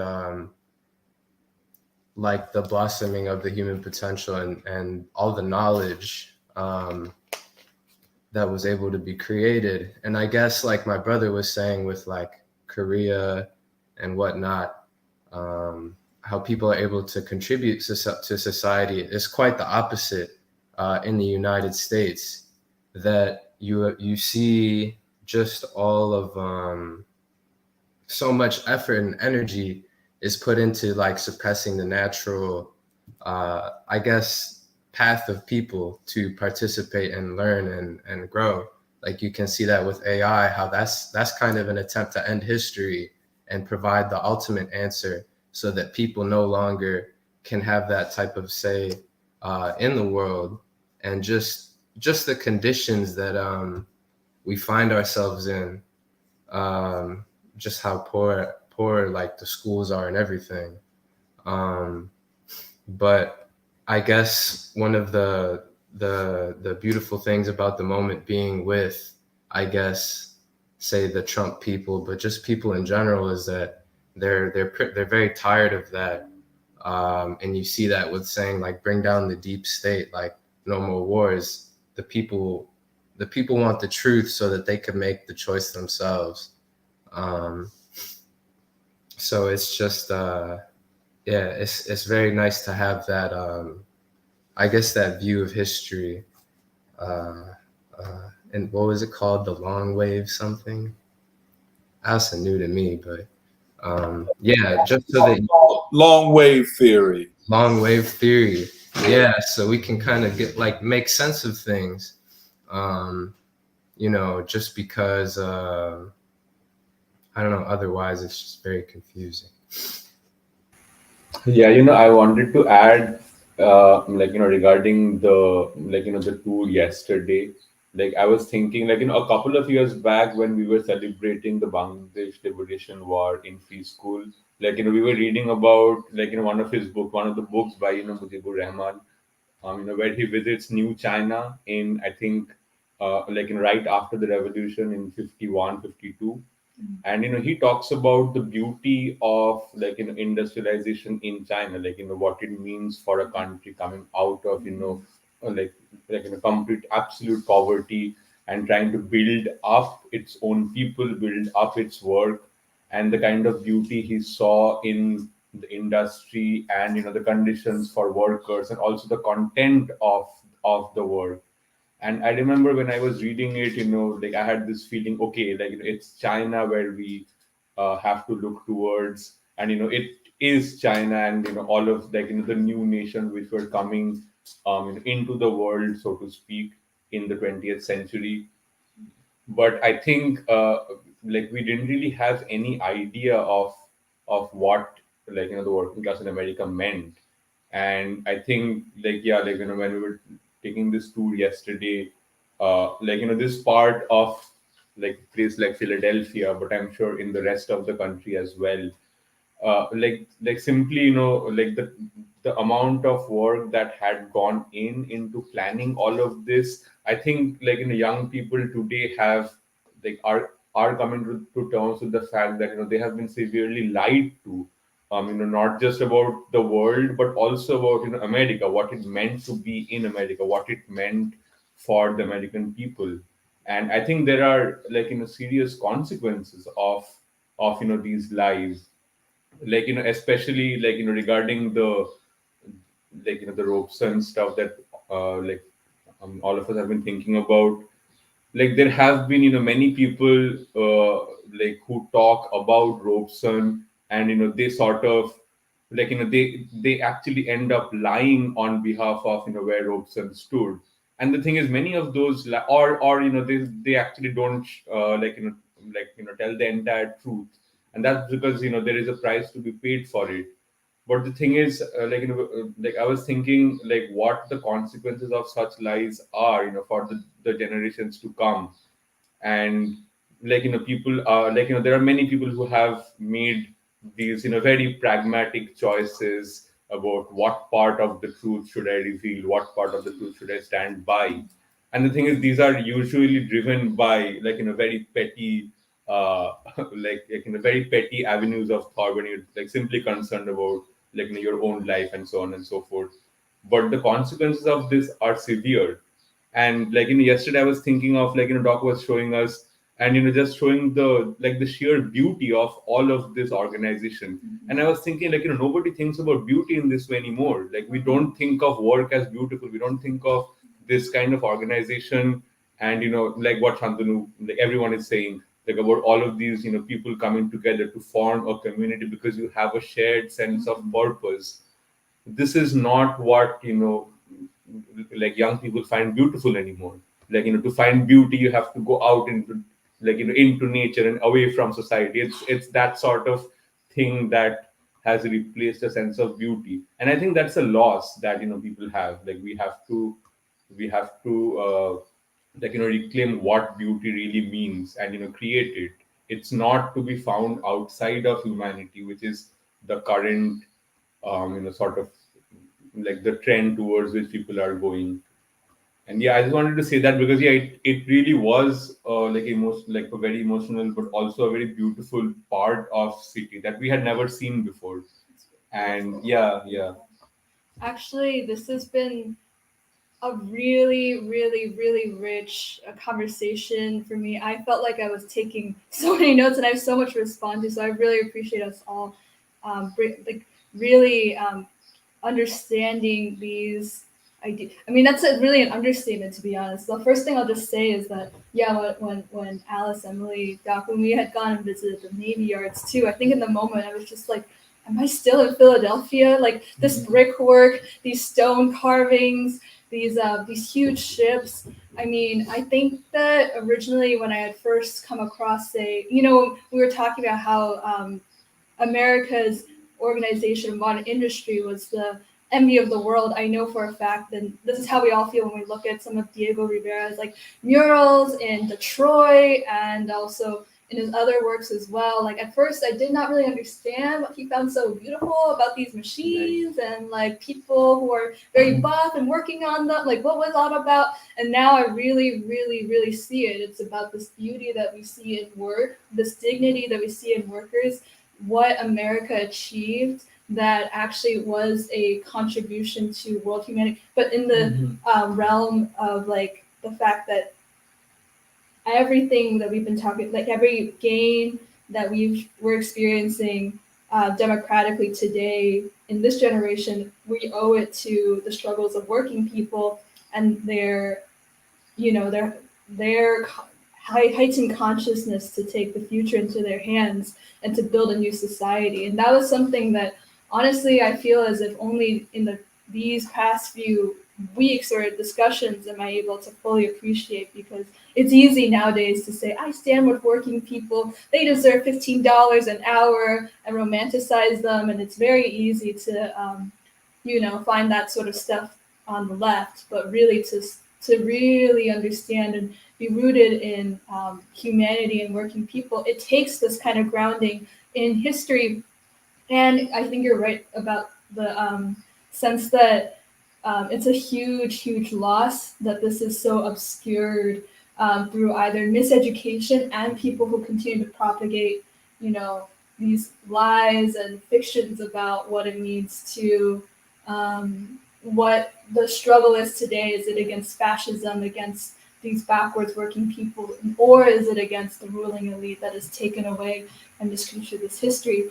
I mean, I feel like we're making a really strong case on all the levels of which I feel like we've laid out in the 10th anniversary, in a sense, like why world democracy, international democracy is both the means to achieve a new society. It has to be through, I feel like, unleashing that participation of the masses in creating their own history in order to transform them to be ready to, I think, create, to inherit. I don't know if that makes sense. I'm trying to say something about means and ends that I'm not quite, I don't quite have the language at the moment, but I think that was something I found really, really beautiful. And the struggle does not look like necessarily the violent seizure of power, because that only, I feel like, leaves agency in the hands of very few who are willing to take this to an extreme. And so I feel like that's a refutation of a lot of ideas of what the next struggle or revolution will look like, especially on the left. Or even, I feel like today we made so many strides in understanding what this Afro-Asiatic reconstitution of world humanity is. And I feel like I can really see it because it's already happened, or like it's been happening in, I feel like, what we've been understanding in the wake of World War II. And I mean, it's why I also wanted to say really briefly, and I feel as if I'm speaking for a lot, but I still have so much more that I feel like I want to share with everyone, which is I feel like the myth that I was told, I feel like, when understanding the beginnings of the civil rights movement was, and its relationship to World War II, was that Black soldiers who went to Europe to fight on behalf of the Allied forces, the reason why they came back to America and were so sort of like shocked or appalled or sort of saw like segregation and exploitation in new light was because they were just so well treated in France and Paris. I don't know if anybody else was taught this, but I feel as if that was just downright silly, because I know that they felt, I was told that like Black soldiers were embraced by the French people in a certain kind of way, or like by Europeans, that they did when they came back to America, they all of a sudden were face to face with segregation. And I feel like that always like didn't sit right with me, because I feel as if we really needed to hear this history of like, you know, all American soldiers, but especially Black soldiers, came face to face with the sacrifices that communist forces sacrificed and laid down their lives to wage the anti-fascist struggle. Like, I don't think Robeson like became the person he was for any other, you know, kind of like transformation on behalf of, or the people that came out of that generation that went on to either shape or participate in the civil rights movement, was moved by anything less that was taking place in world humanity. And I feel like maybe one of the last few things I'll say is like, I feel like these are all ideas that I feel like we have come a little into contact with because of how we've been studying many of Du Bois's work. I almost feel like we're doing a big synthesis of what he laid out in not only Russia and America, but also in the world and Africa, making sense of like how all of, I feel as if he was making an argument all along about the significance of, I feel like, human consciousness, and but also pinpointing, I feel like, the African slave trade and the partition of Africa, world imperialism and colonialism as a start of, I think, what we were saying, like what set into motion both World War I and everything that ensued afterwards, but also even the world architecture that we laid out in after World War II, but also even that's precisely the reason why Russian America was never published, because if we had actually had this knowledge and this sense of belief in human capacity, I think we'd be in a really different place. But instead, Du Bois was heavily censored, and the same thing can be said for Robeson. And I just really, I feel like it's really important for us to do what we're doing, to study these figures and their works, but also know that at a time, like what Magna was saying earlier in the conversation, like it's easier to stand or speak Du Bois's and Robeson's names today, but it's much harder to actually live up to the legacy, because the stakes are in some ways very similar, but in some ways super different, because we just have a very different sense of what the like anti-communism means today, and trying to parse through that. And I think that what we're doing is all the more, I think, important because of that. And I just can't be more grateful to just come so much closer to what is truly the history of humanity and its consciousness than I could probably ever find in any university or anywhere else. So I just want to, say that I'm really grateful for what we're doing. Yeah, just to add to that, what you started the conversation with was really moving, meaning that it was the truth, like you're saying, Kathy, like it was something that is obscured, and is something that is obscured that the ruling class does not want us to know even to this very day. Like, and so many questions could be resolved, like questions that Black people are having, like, who am I now? Like, what do I do?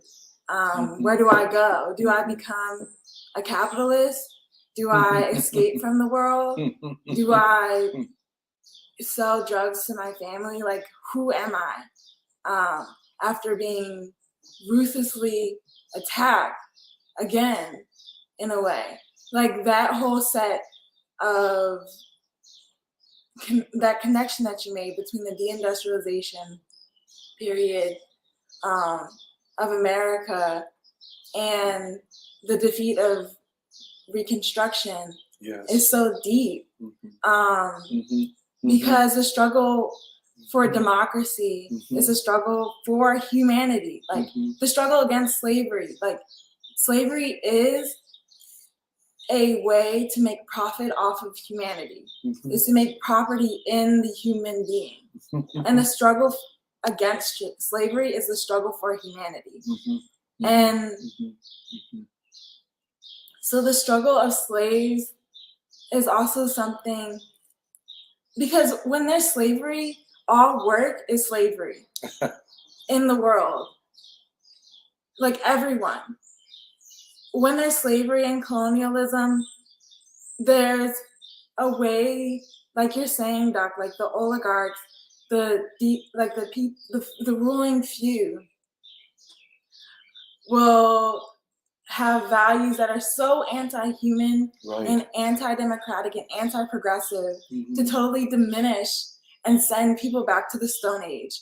That like we actually can't touch into this fact that we now are in a particular moment which Robeson would know what to do, which King would know what to do, because he would see the importance of this variety of forces in the world which are regaining the definition to defining themselves of who they are in relation to each other, rather than just imperialism and an overall arching unipolar society in the world.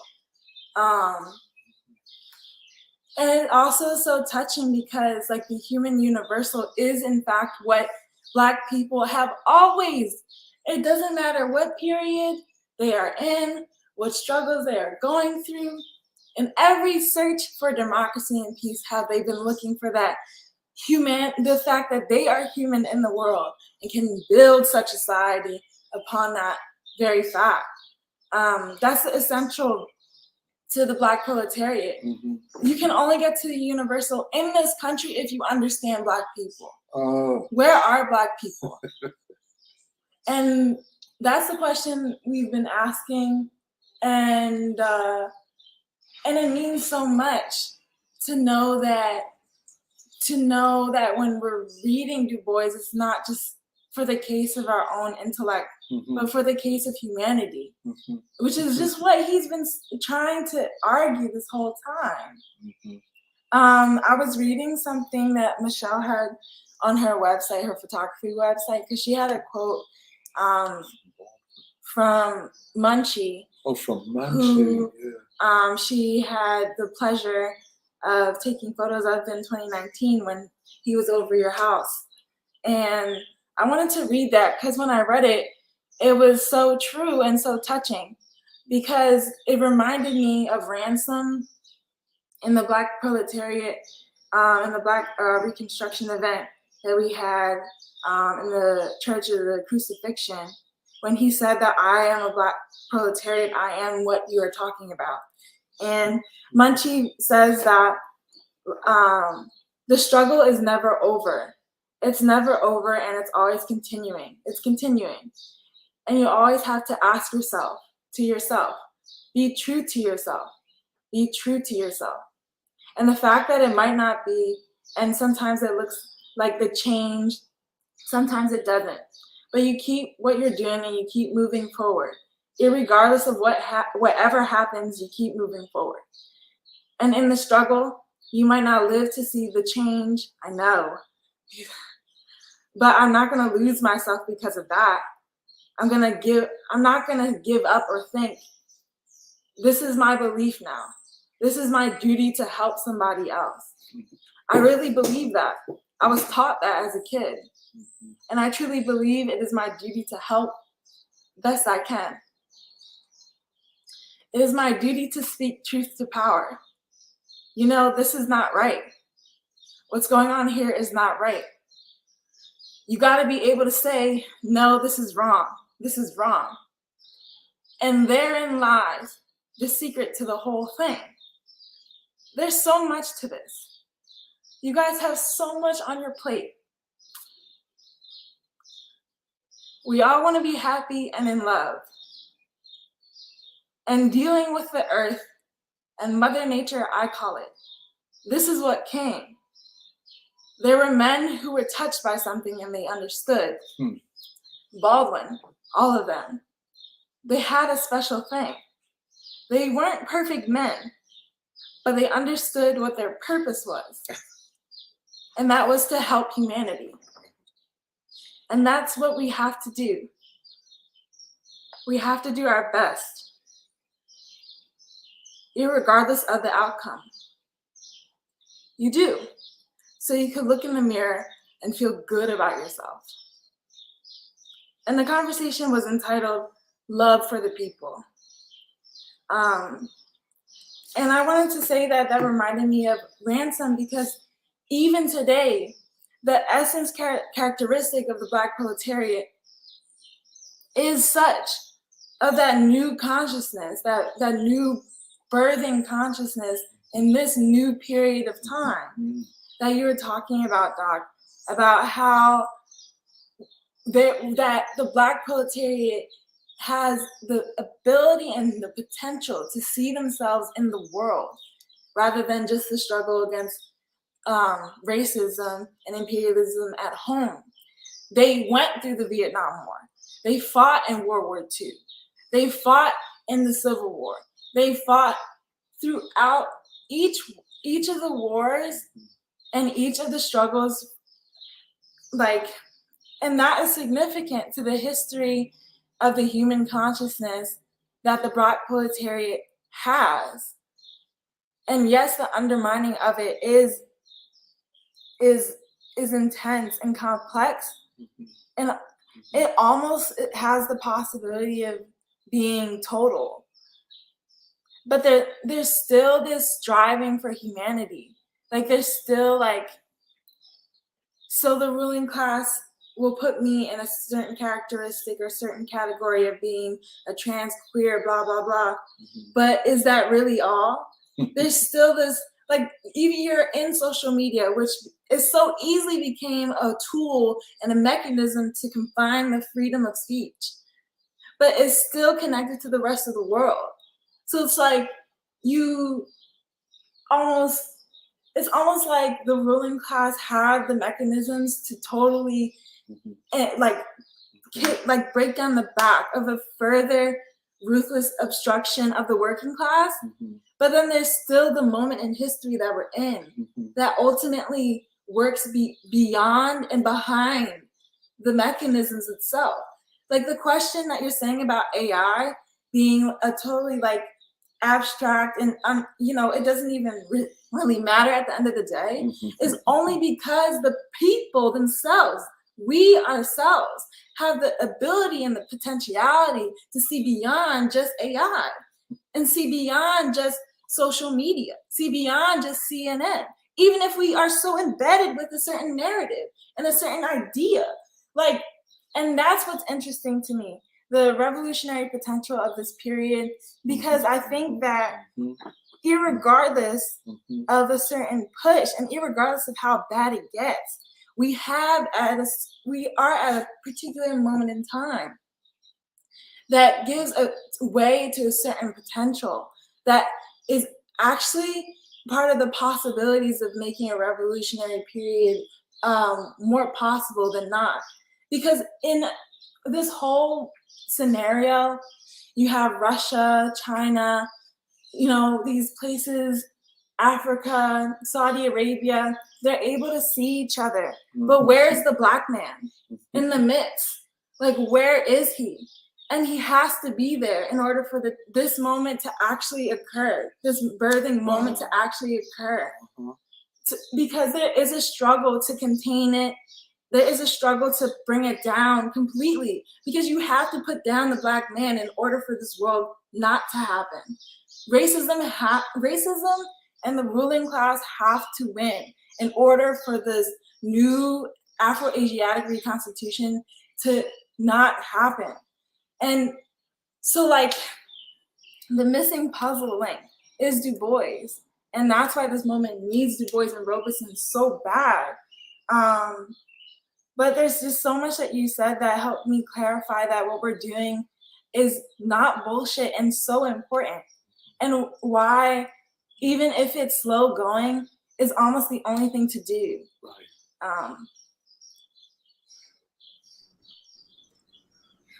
Yeah, I just want to add to what Serafina's saying, and also what Kathy said earlier, where I feel like for a lot of, what do you call them, leftists or people who are into, basically want to become quote unquote revolutionaries, the assumption is always, yeah, like either the people are backward or that the people are not conscious. And therefore, the task of the revolutionary is whether you want to do like storm the barricades. But I feel like the more common thing is like, oh, it's our task to like raise consciousness, or our task is to, if you assume that people are not conscious in that way, like we're just here to like meet people's basic needs, like their bare minimum needs of like, oh, we need to feed people, and like that'll somehow raise people's consciousness. But actually, the case of today is much different from what people assume, which is that actually the people are conscious. It's just maybe not a consciousness that you're comfortable with. And there is a very striking example of it with like the Trump town hall, but they interviewed Trump supporters after the CNN interviewed Trump supporters afterwards, and they were like, it's actually it's kind of funny because the CNN person is like, what did you make of Trump's lies about the 2020 election?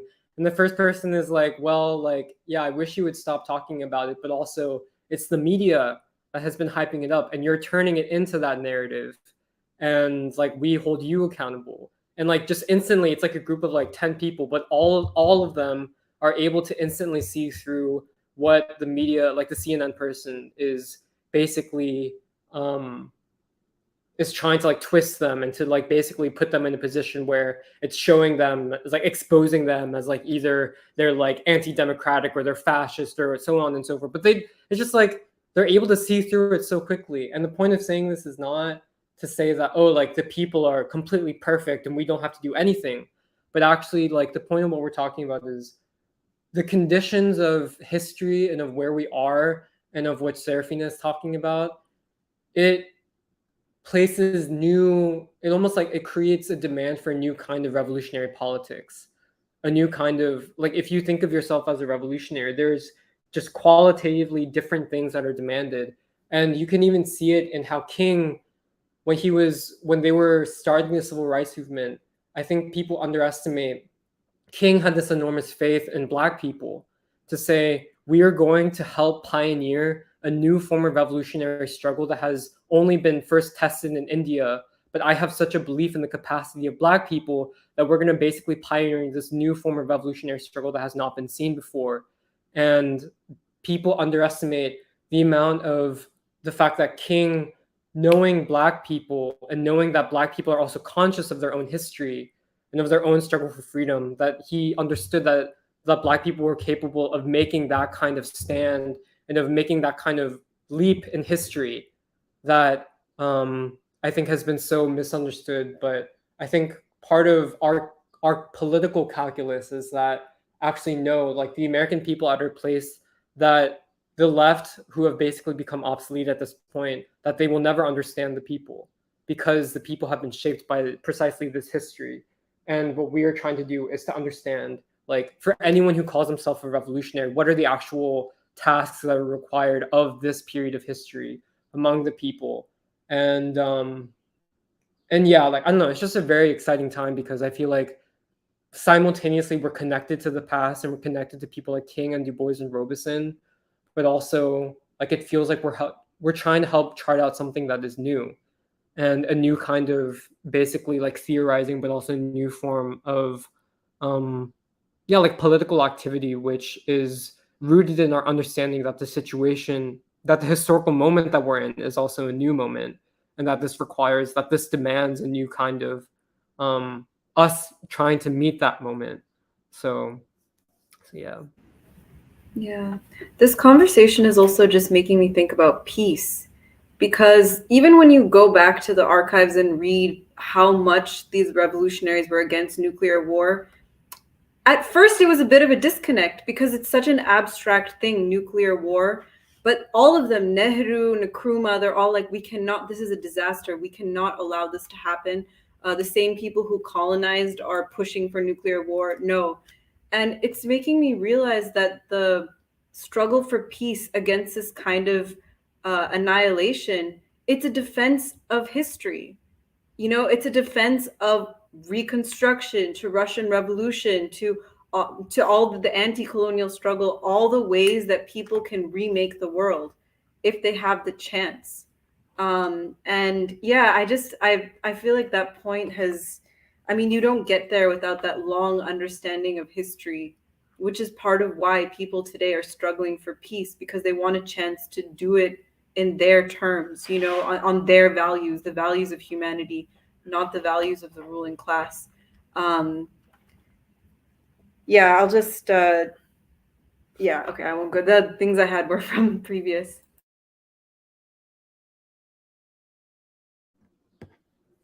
I'm still reflecting on a lot of this, but there are a lot of comments, so maybe I'll read a few because people really liked, they loved your introduction, Doc.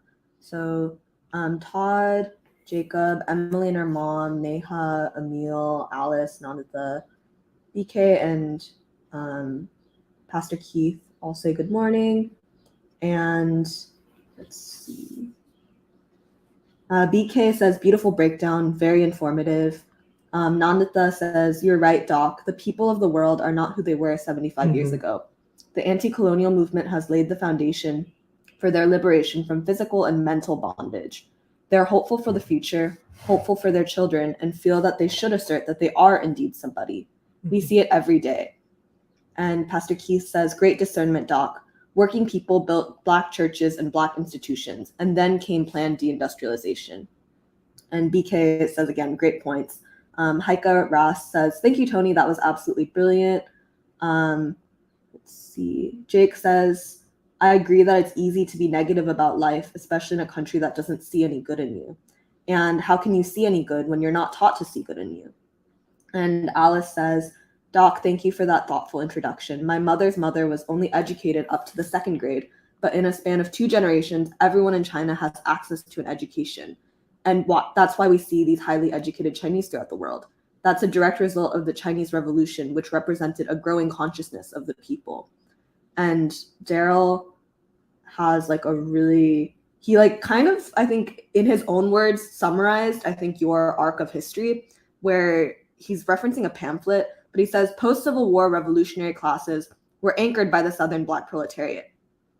There was the role of Black Reconstruction in capturing the movement of revolutions between the Civil War and the Paris Commune. And then from late stage manufacture to the Henry Ford stage of Industrial Revolution in 1914. And then you have 2 world wars, both fought out and centered in Europe. The first was for the colonies represented in Europe and for redivision of an already divided world, which is exactly what you said. And then the second was to destroy Soviet power and reconstitute colonial Europe on a new basis. So we go from an internal crisis to capital, which is like regular crisis theory, to externalization. The general crisis of capital was created by tearing 1/6 of the world out of the tight orbit of capitalist production. And finally, the end of the Henry Ford stage of industrialism moves to first state digital robotics and deindustrialization from the 1970s onward. And then we get to the collapse of the Soviet power in 1990 and defeat of Soviet industrial socialism. But then at the same time, we have the 40-year rise of China, the emergence of a new universal consciousness of the masses based on worldwide communications that are instantaneous and transnational capital, to right now with the reemergence of Russia and the BRICS countries due to meet in August 2023, which I think Jahan mentioned. And then lastly, I think he's saying that what we're doing, condemnation of the left, which has separated itself from the masses in its condemnation of the US working class as hopelessly reactionary, white and male supremacist with permanent colonial fixations. And he says, whew, lots for breakfast. So just a lot to think about. And then BK says, good point. Jake liked Forba's point that university students can seem kind of divorced from the world around them. And Alice says, I think the point that the rise of consciousness of the masses out of backwardsness towards democracy and to the shaping of the future is so important. It reminds me of how Du Bois described the Black proletariat in the Civil War. And she has a quote, possibly never in human history before or since have so many men believed in the manhood of so many men, as after the Battle of Port Hudson when Negroes fought for freedom. Jake really liked what Serafina said. Where Pilgrim says hello. And Virginia Cott says, hello, Free School. You young people have never seen a time when total annihilation was not possible.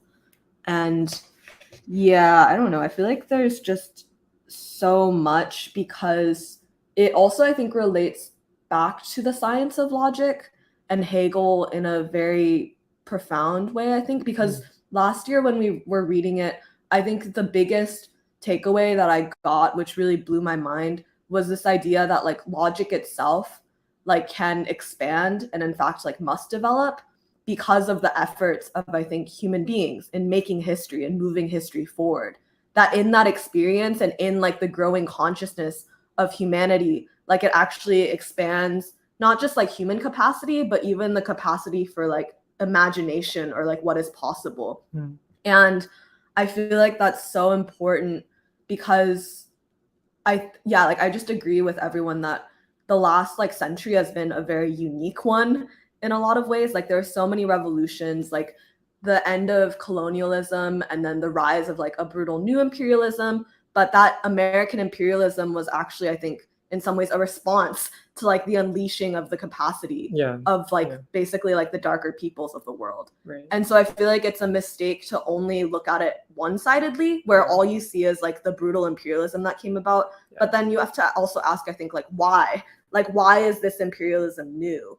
Like it's not just for the heck of it. Like I don't think it's just because like, oh, there's new technology or like, oh, like America is racist. Like it has to be in response to, I think, the other side of history, which is what people are thinking and where people are going. And I feel like another part of it is you made a point, Doc, that people in the past assumed more or less, like I guess in feudal times, like in the village era, like you just assume naturally that the future would be more or less the same as the past. Like for generations and generations, like it was all you knew. And I feel like that's like true because I was also reading In Quiet Flows the Dawn by Sholokov, where he's describing, it's like a socialist realist novel, but he's describing the Cossacks like before the revolution in 1912, like in the early 1900s. And it's really interesting how he describes, I guess, like peasant life and the Cossack lifestyle. And on the one hand, like the sense of sort of ethnic pride and the tight-knit village structure, but then how, I guess, the assumptions about what life can be and how all of that gets like interrupted and kind of devastated by the war. And then the introduction of like revolutionaries who are fighting like on the Bolsheviks, but then the sort of difficulty in recognizing that the world is genuinely changing in a way that's completely new. And I feel like it's easy for us in some ways to take for granted the period that we live in because it is such a modern period, but it also made me think that in some ways, like the ruling class's attempt is to try to take back this idea of the future. And I feel like in the 20th century, like the people were able to grasp that sense of the future and say like, no, it belongs to us. And I feel like that's also what Robeson was saying at the end of Here I Stand, where he was describing like the new world for the children and then even like Sputnik and the space program. But the reason why he like so embraced it was because he saw that all of the achievements of the Russian Revolution were democratic achievements that were open to people that otherwise it never would have been. Like it was truly like the birthright of humanity finally, I guess, being grasped.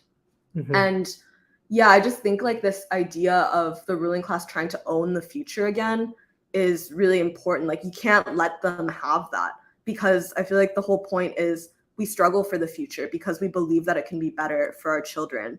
And yeah, I think another thing about like this past, future, present thing is that I think long wave theory is very interesting because yeah, like the span of a human lifetime and I think like historical memory, but it almost made me wonder whether maybe history in some ways is maybe speeding up like over the last century. Like, I don't know. I just kind of feel like because of the the larger human capacity, the fact that there are so many people on this earth now who have become aware of the world and I think have like obviously on a baseline, like much higher level of education, much higher knowledge and ability to know what's going on in the world. And I feel like are thus like greater like revolutionary agents potentially. I feel like it makes the possibilities for change so much more like profound and dramatic and also just different than they were in the past.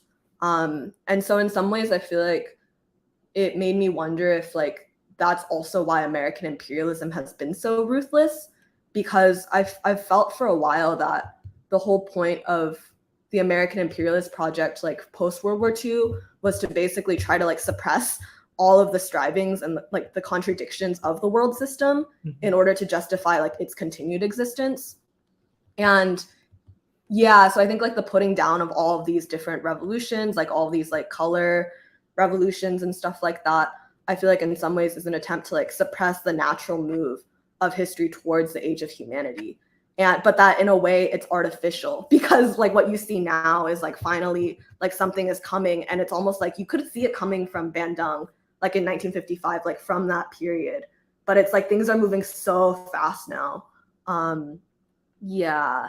And I don't know, I just think that there's a really beautiful element to this, like the idea of the human universal. Yeah. But Yeah, because like similarly to that, like the defeat of Reconstruction opened up a certain period of like logic for people to have anyway. And like the defeat of Nazism from the Soviet Union also opened up a certain logic, a perspective, a way to see the moment that you're in, who you are and what you define yourself by, this and what you do. Like, what do you do with the knowledge that you could be more than just a type, like just confined by colonialism and imperialism, or confined by like the powers that are trying to control you and buy you out. Because like what do sciences become with the Soviet Union is different than what science has become under imperialism and under like Western rule in that way. And that's also what I found was interesting about what you're saying, Nuri, because in reading Hegel and talking about philosophy is actually talking about in this moment how philosophy, sciences, all the mechanisms of the human developmental processes can be actually used for the advancement of human beings, like, but in the way not only in the sense of freeing humanity, but like what are the possibilities of philosophy with King? What are the possibilities of philosophy in this moment in time? That's yeah, I thought that was interesting.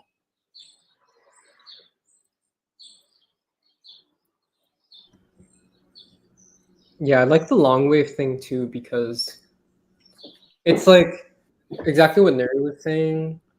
It is the actions of humanity itself in the modern epoch which has made possible even like a long wave, but a wave that is still like a human lifetime, rather than like a wave that lasts for basically like 500 years or something.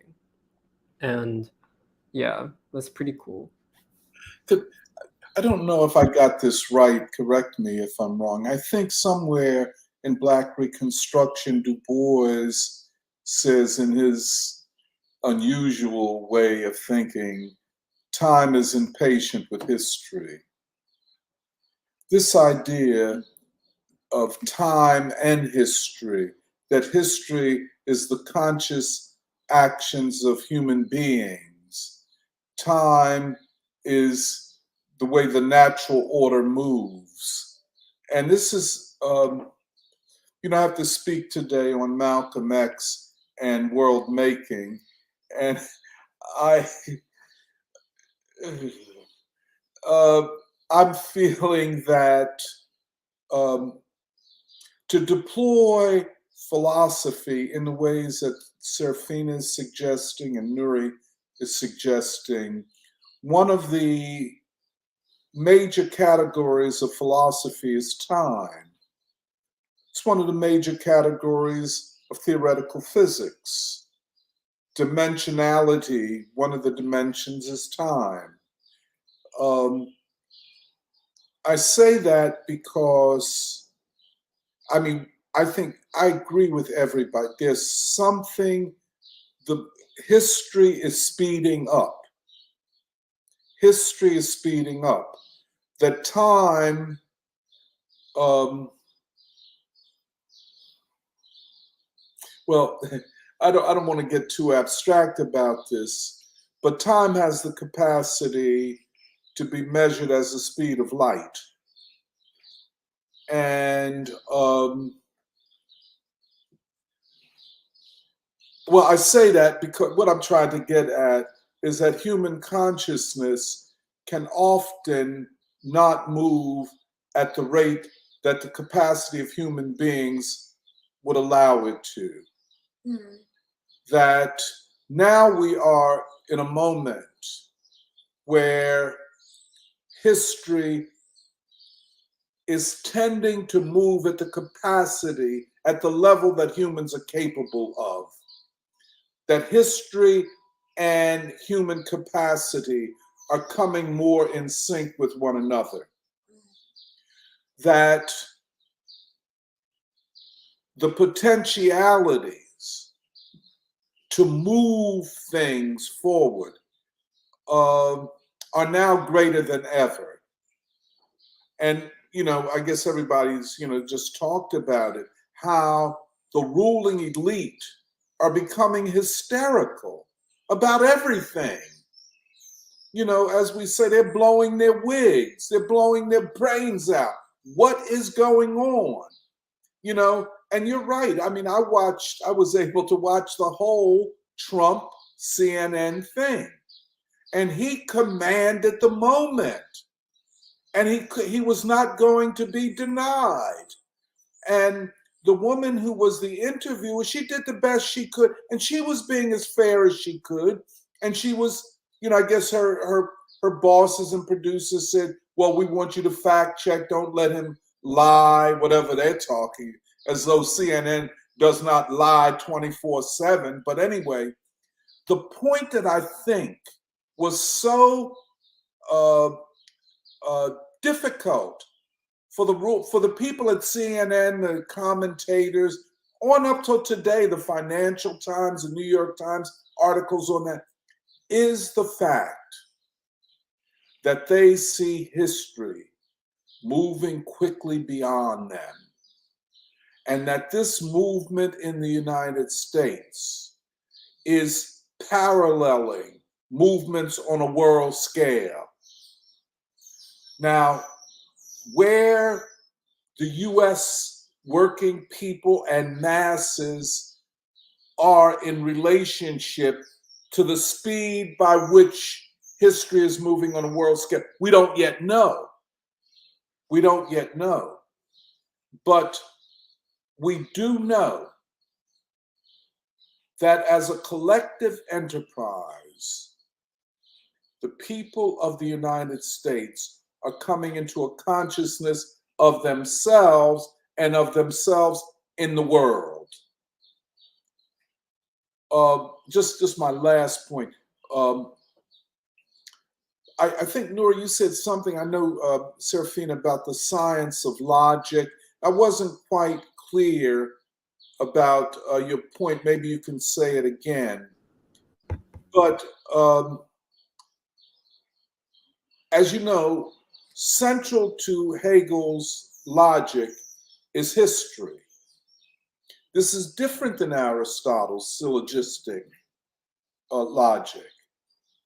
There is present in Hegel a sense of movement and of time and of history.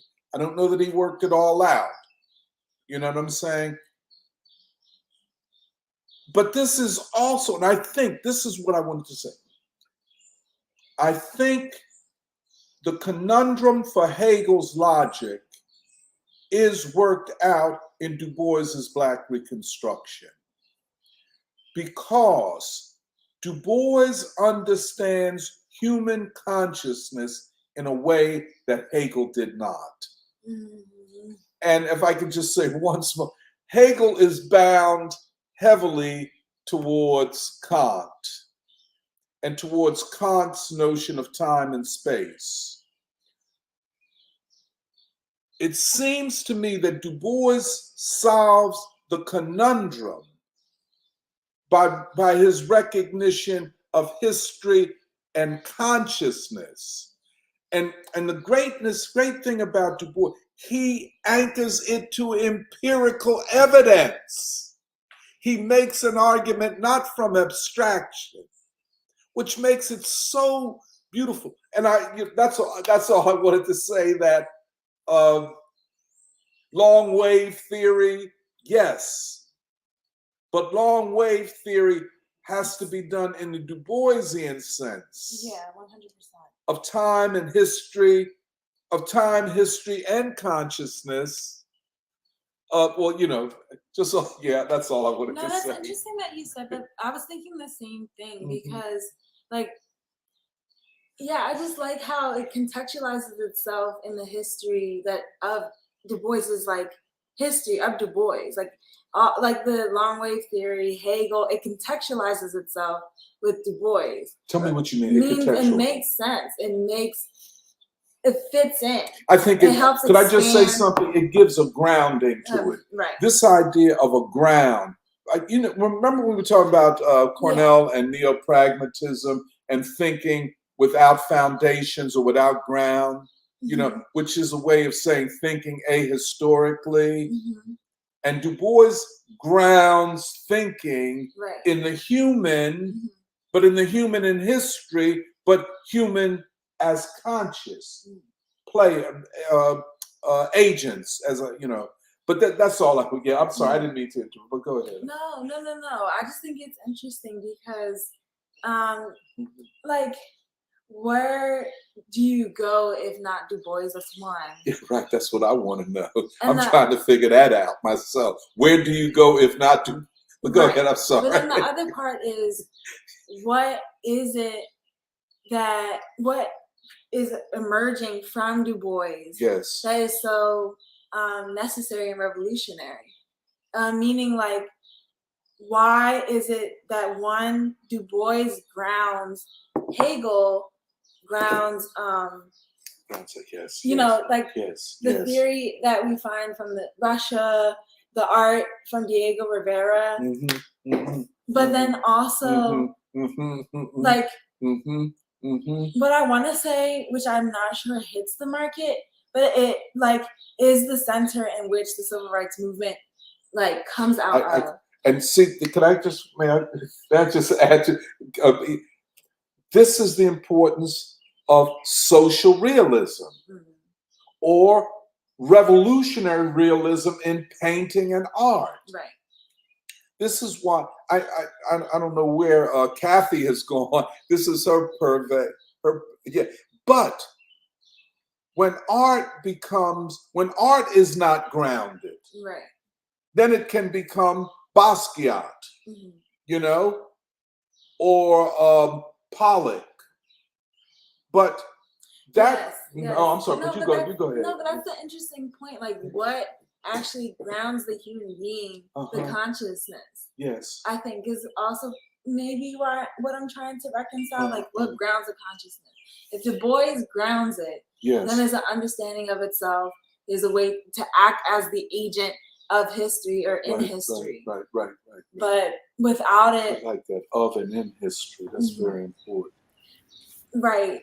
But without it, you kind of end up with dogma or different theories that don't lead you anywhere. That's right. And you are lost and you want to escape from society because there's nothing in society. You're not in society, But I don't know. I just think it's interesting, what grounds the entire thing is Du Bois, but anyway. But this is also going back to what Chamborto was saying much earlier about beauty, about when you go to this Navy art. I think because you're helping me connect all of these different strands, is that when you go to the Navy art and you see these really majestic ships, but you see them just stay they're just there now. But when you see it, it gives you a sense of human capacity, and that is what is beautiful. That is how beauty should be defined, and that is the reason why we have to fight for a future in defense of beauty that's rooted in the human. And Du Bois is able to root all whatever he's talking about, he's rooting it in the human and what is beautiful in the human, and their capacity. And this is why I was also I think it was Shambhat who was saying that you try and look for beauty in everything, that's not human. You'll go to anything, but you'll go to the human being to search for beauty. You go to nature and and whatever. And this entire, the way this whole climate catastrophizing has proceeded, it also basically, it's trying to defend a beauty or natural environment without human beings in it, without almost divorced from the idea that the beauty comes from the human being. And yeah, this thought has no ending because I'm speaking while I'm thinking. But yeah, it I really liked what you people were saying about beauty, because even in the Korea art exhibition, and then now that we are planning an art exhibition as part of the intercivilizational festival, the things that are most moving, the things that are most beautiful are these beautiful pictures, but photographs, but also artwork depicting workers and things being built, and the history moving forward and all of that. It's not this postmodern stuff that was introduced as a direct attack and a reaction to socialist realism, that style of painting which depicted the beauty in the human being. And all of this has been so clarifying because from a very early age we were sort of pushed in the other direction, that oh, beauty, subjective beauty, what is beautiful to you is not beautiful to me, and all of that. But no, there is something universal. Paul Robeson saw it, Du Bois saw it, and they grounded their analysis of the world and of what what the present and the future is on that.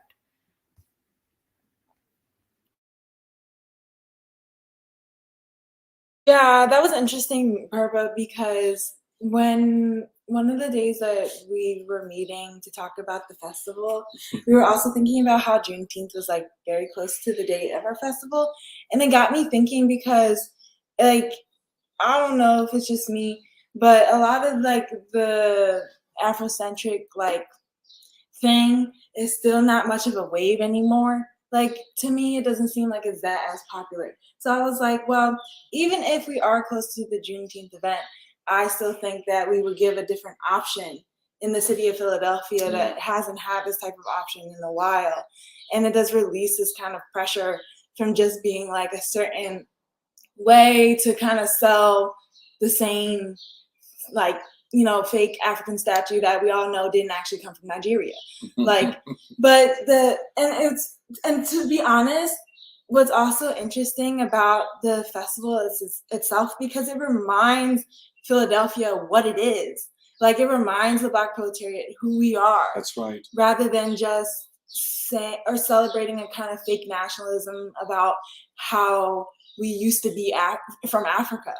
Like, which actually is more of an insult than, respecting the history of this country. So number two, it allows this kind of like mirror, like this whole festival bases itself on the idea that the Black proletariat is essential to the revolutionary traditions that happened in the world and that are essential to the continuing of, the world towards a future of democracy and peace. But the Black proletariat also needs to be reminded of itself, of who it is, because it needs help from, the rest of the world to see itself. Du Bois also is important and essential to this, because Du Bois's argument is that Black people are human beings. And in this moment in history, when the ruling class still wants to put working people and Black people under its boot the whole time, it's like, again, that struggle against racism and imperialism, that this festival actually be arguing that is the struggle still to wage, and that it's possible still to wage it.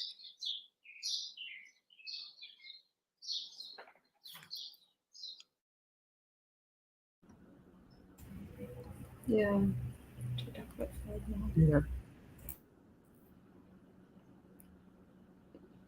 Yeah, I also wanted to add, I think one of the reasons I'm really excited about the festival and in general what we're doing at the Free School is, like, I may have said this in some way before, but that part of what we're doing is, and I don't know if people fully recognize this, maybe from the outside, but we are trying to, it almost feels like we're trying to experiment with new ways of developing the revolutionary traditions and like political practice that I think we inherit from the civil rights movement. And that what we do with stuff like the festival, it's not just something that is like, oh, like a nice thing that we invite people to come to and that's it. But it's almost, yeah, like we are trying to experiment with new ways of forging new relations among people. And I think, yeah, I don't know, that's partially why I'm really excited about it, because yeah, like when you think about the civil rights movement, so much of it was about the people claiming the responsibility and the ability, like the capacity to author their own relations among each other when they had been basically dictated by the ruling class in America for so long that this is how white people should relate to Black, you know? And I think especially in this time, it's like what's exciting about free school is that we're moving at exactly the pace that humanity is moving. And yeah, it's like at a time when China is getting to know Russia, is getting to know Saudi Arabia. It's also like the American people themselves are like, there's so many ways that Americans are trying to find each other again too. And what we think is that like the way that they can do this is through the traditions and like the revolutionary traditions which have been pioneered through the Black freedom struggle and by the Black proletariat. And yeah, like, because I think the one thing is that the ruling class, if it's successful at anything, it is to make people feel like that they are alone and that they have no allies. And like what is actually true is exactly the opposite. All of the American people have like an ally amongst each other. And what we were trying to just do is like remind people of that as well. And that they also have friends in the world.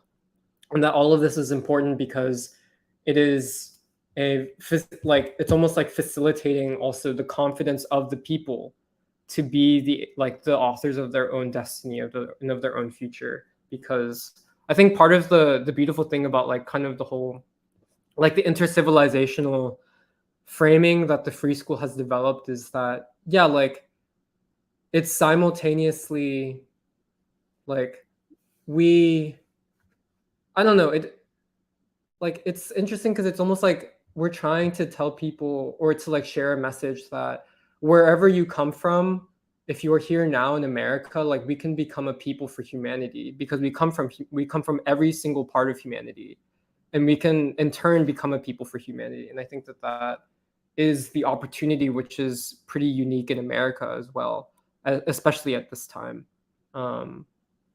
And yeah. No, it's interesting that you say that, like building new relations between people, because like, yes, this event is political. And yes, we are not shy to say that, nor are we trying to put it in somebody's face for them to buy a political slogan. You know, what we're saying is that, like, what we're saying is about what we're doing. Like, we're bringing people together from Cambodia, like the dancers in India, the Chinese dancers. We're bringing together singers from Philadelphia, dancing, African drumming, and that kind of. And we're weaving this kind of cloth that showcases this, this like the soul of Philadelphia, like this kind of energy that has to do with how like is ultimately connected to people, even if they just walk by it and they see like what's going on in this small church that, you know, really when you walk by it, you might not even notice or might not even think of as significant, but still is a church that even Du Bois wrote about. And then I think it's also important like that we're doing this in a certain way, rather than, you know, kind of this like loud or obnoxious rendering of what we should say or, what, you know, that kind of thing. But I was also thinking about the Black Reconstruction event, because for some reason it seems to me like we're kind of continuing a thought about unity and about Du Bois that we were discussing a lot during that event. Like I remember how in one of our discussions, like, you know, this white guy stood up and he was like from New Jersey who came. And he had talked about how racial unity is more prevalent now today than ever before. But then still like the narratives of, you know, queer politics or like, you know, you shouldn't like this shit on Trump and things like that. Like it's very much more divisive. And, you know, there's still that impending need to divide a group of people who are ultimately together more today than they ever have been, which is also something, Doc, that you have spoken about before in prior free school event, you know, sessions, that today is less racist than what every 50 years ago, which also has to do with what you're saying about, you know, the defeat of Nazism by the Soviet Union. It also has to do with the civil rights movement. And I think like there is like this trend that free school of what we're doing and that we're moving in step with history. I agree with that. And I also see that like what's the word that we use during our 10th anniversary, like the recovering. Oh, okay. Recapturing. Yeah, the revolutionary potential for our times. Recapturing the revolutionary potential. That's also a part of what we're doing in the festival. This fact that the revolutionary potential is still palpable and still exists, and that we're recapturing it through connecting pieces that are apart, meaning that we're seeing that what we have to do instead is to bring people together in a time when people are separate, that we acknowledge and also stand by and value civilizations of people that, you know, are spanning, you know, that is the essence and root of who people are. Korea, Cambodia, Africa, like their civilizations need to be valued today ever more than ever, you know, before. And then like literally putting them together in an event where we can see their beauty and we can see what they create. And more beautiful when they're together, they're even more beautiful than when they're separate. When they're separate. Yeah, it's because the people also create their civilization and peoples together in the Church of the Crucifixion, seeing each other's dancing, seeing each other's art, seeing the connection of similarities of each other's art, of the people's art. That's also something that is what we're trying to say as the free school for like the Saturday Free School for Philosophy and Black Liberation. That's a part of what we're trying to say. So I just want to just quote Du Bois because what you're saying reminds me of that quote that I really carry with me. He says, "With all, we can achieve all, even peace." Yeah, well, because the cool thing is that I feel like people may have a misconception that when we bring in like traditional Cambodian dance or traditional Korean dance, they'll be like, oh, they're just concerned about the past. They're just concerned about like ancient history. But actually what we're doing is achieving in one way, like one concrete way, actually what modernity could be in some ways. It's like there's a line in Color and Democracy where Du Bois is like, America is not yet that synthesis of Europe, Africa, and Asia, but it could be one day. And what we're doing is, by bringing all these different civilizational traditions together, this is the way that we are achieving and helping to bring into being like the kind of modernity or the future that Du Bois was envisioning. And that's why it's also funny that like basically at a time when, Kathy covered this in her pop art article, but at a time when like, all of humanity was advancing towards the future in like the 60s, 70s, that then all of a sudden, all of these like American and Western academics and artists were like, actually, we've reached post-modernity now. And like it's like that kind of move is interesting in that context. Yeah, that also speaks to the imaginary of the West when it's confined only to their rule. Like when they rule is their modern like history. But like what is beyond modernity when it's the end of history when they don't rule. When they can't rule any longer. Like who actually sees the future if not the Afro-Asiatic? That's right. This what Jeremiah said reminds me a lot about cultural nationalism, something I didn't understand for a long time, which was you look at the past as a way to negate the future, but like in the worst way possible, where you kind of want to go back to a past which might not have ever existed. Actually, it might have been a really nice fantasy.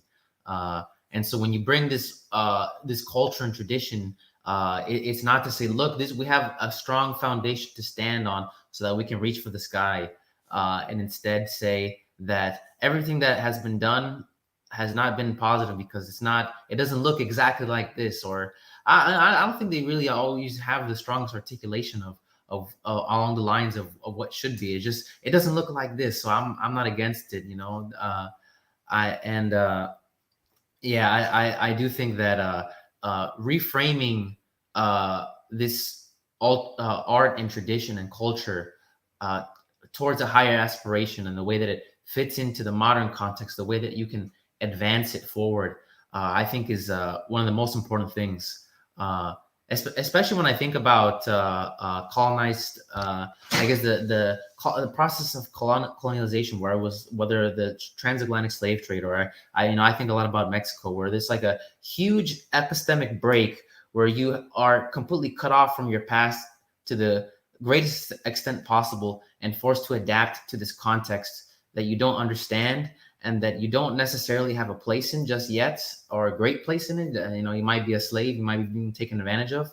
The best that you might be able to hope for is trying to imitate or pretty much imitate like the West or the white man.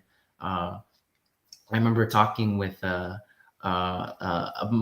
Chinese friends where they, you know, in a rush in opening the West, it was a bit turbulent because they had to come to terms with the West really quickly, and some people might have looked at it as the way to be, even and break off from being Chinese.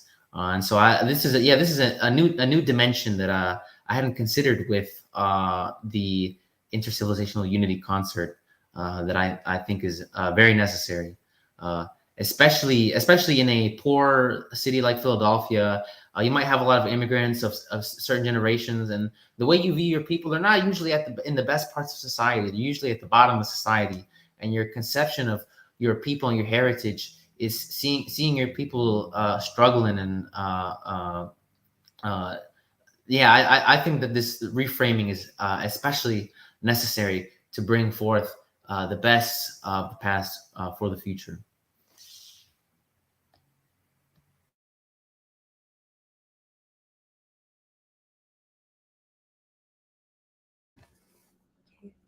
We have a few more comments, I think. So Virginia said quantitative changes produce a qualitative leap, and this is a time in history witnessing a qualitative leap. Could you, Nuri, could you say that once again? It was a little unclear what you were saying. Virginia Cott said quantitative changes produce a qualitative leap, and this is a time in history witnessing a qualitative leap. Jake says that time is impatient with history is a quote from Baldwin's poem Staggerly Wonders. Time traps history in a lie, he says. And like you're saying, I think Baldwin sets up time as the happening of life and life coming into being, while history is what's told of its happening. Emil says Trump is significant because he represents the common American people beginning again to see outside of the cultural narratives which a ruling elite has used to remain in their privileged position. The American people no longer see democracy or peace as a separating condition from the rest of the world. A YouTube commenter, or Zuliad, I don't think that's their name, but says, I appreciate you all, peace. And Jake says, I think there's something interesting in the fact that the American industrial system was looked at with admiration by figures like Lenin and Moore, And even more interesting that this American industrial system was led by the American working class. I think it's interesting because of the striving of both Black and white to feed their families, to be men, to be free.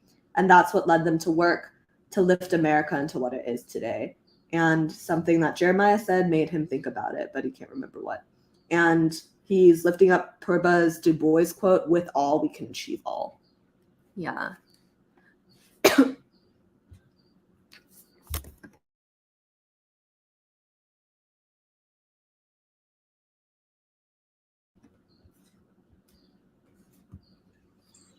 I don't know if we're going to get to Hegel today.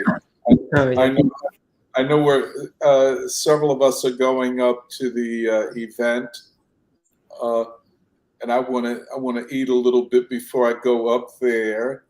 I know Serafina has to go to work in a minute, but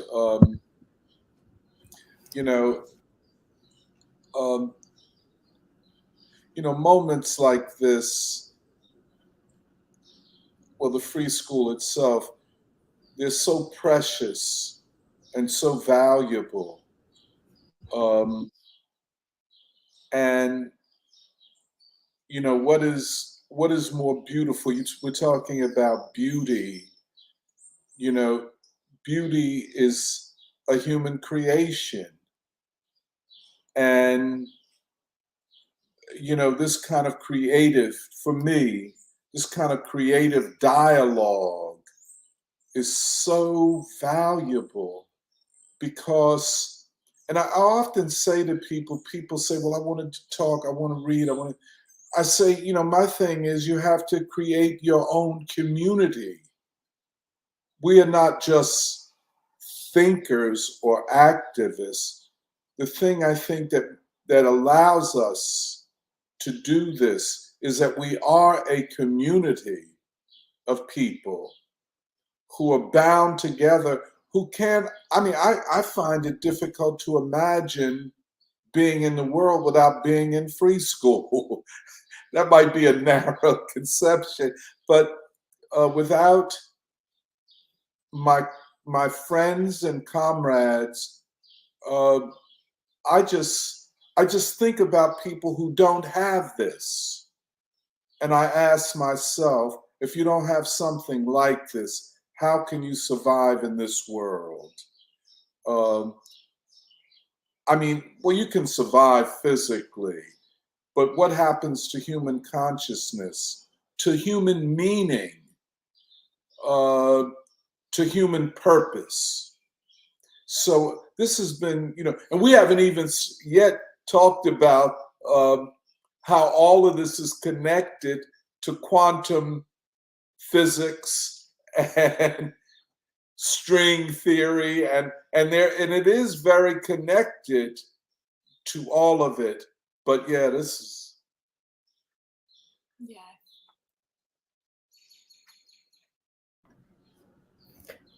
Yeah, I guess we can break early for lunch so we can make it to Uncle Bobby's later.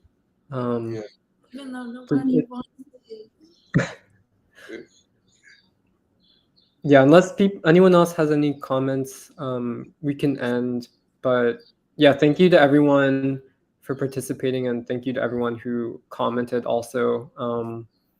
And yeah, we look forward to seeing you all again and being on this live stream. But yeah, with that, we will sign off.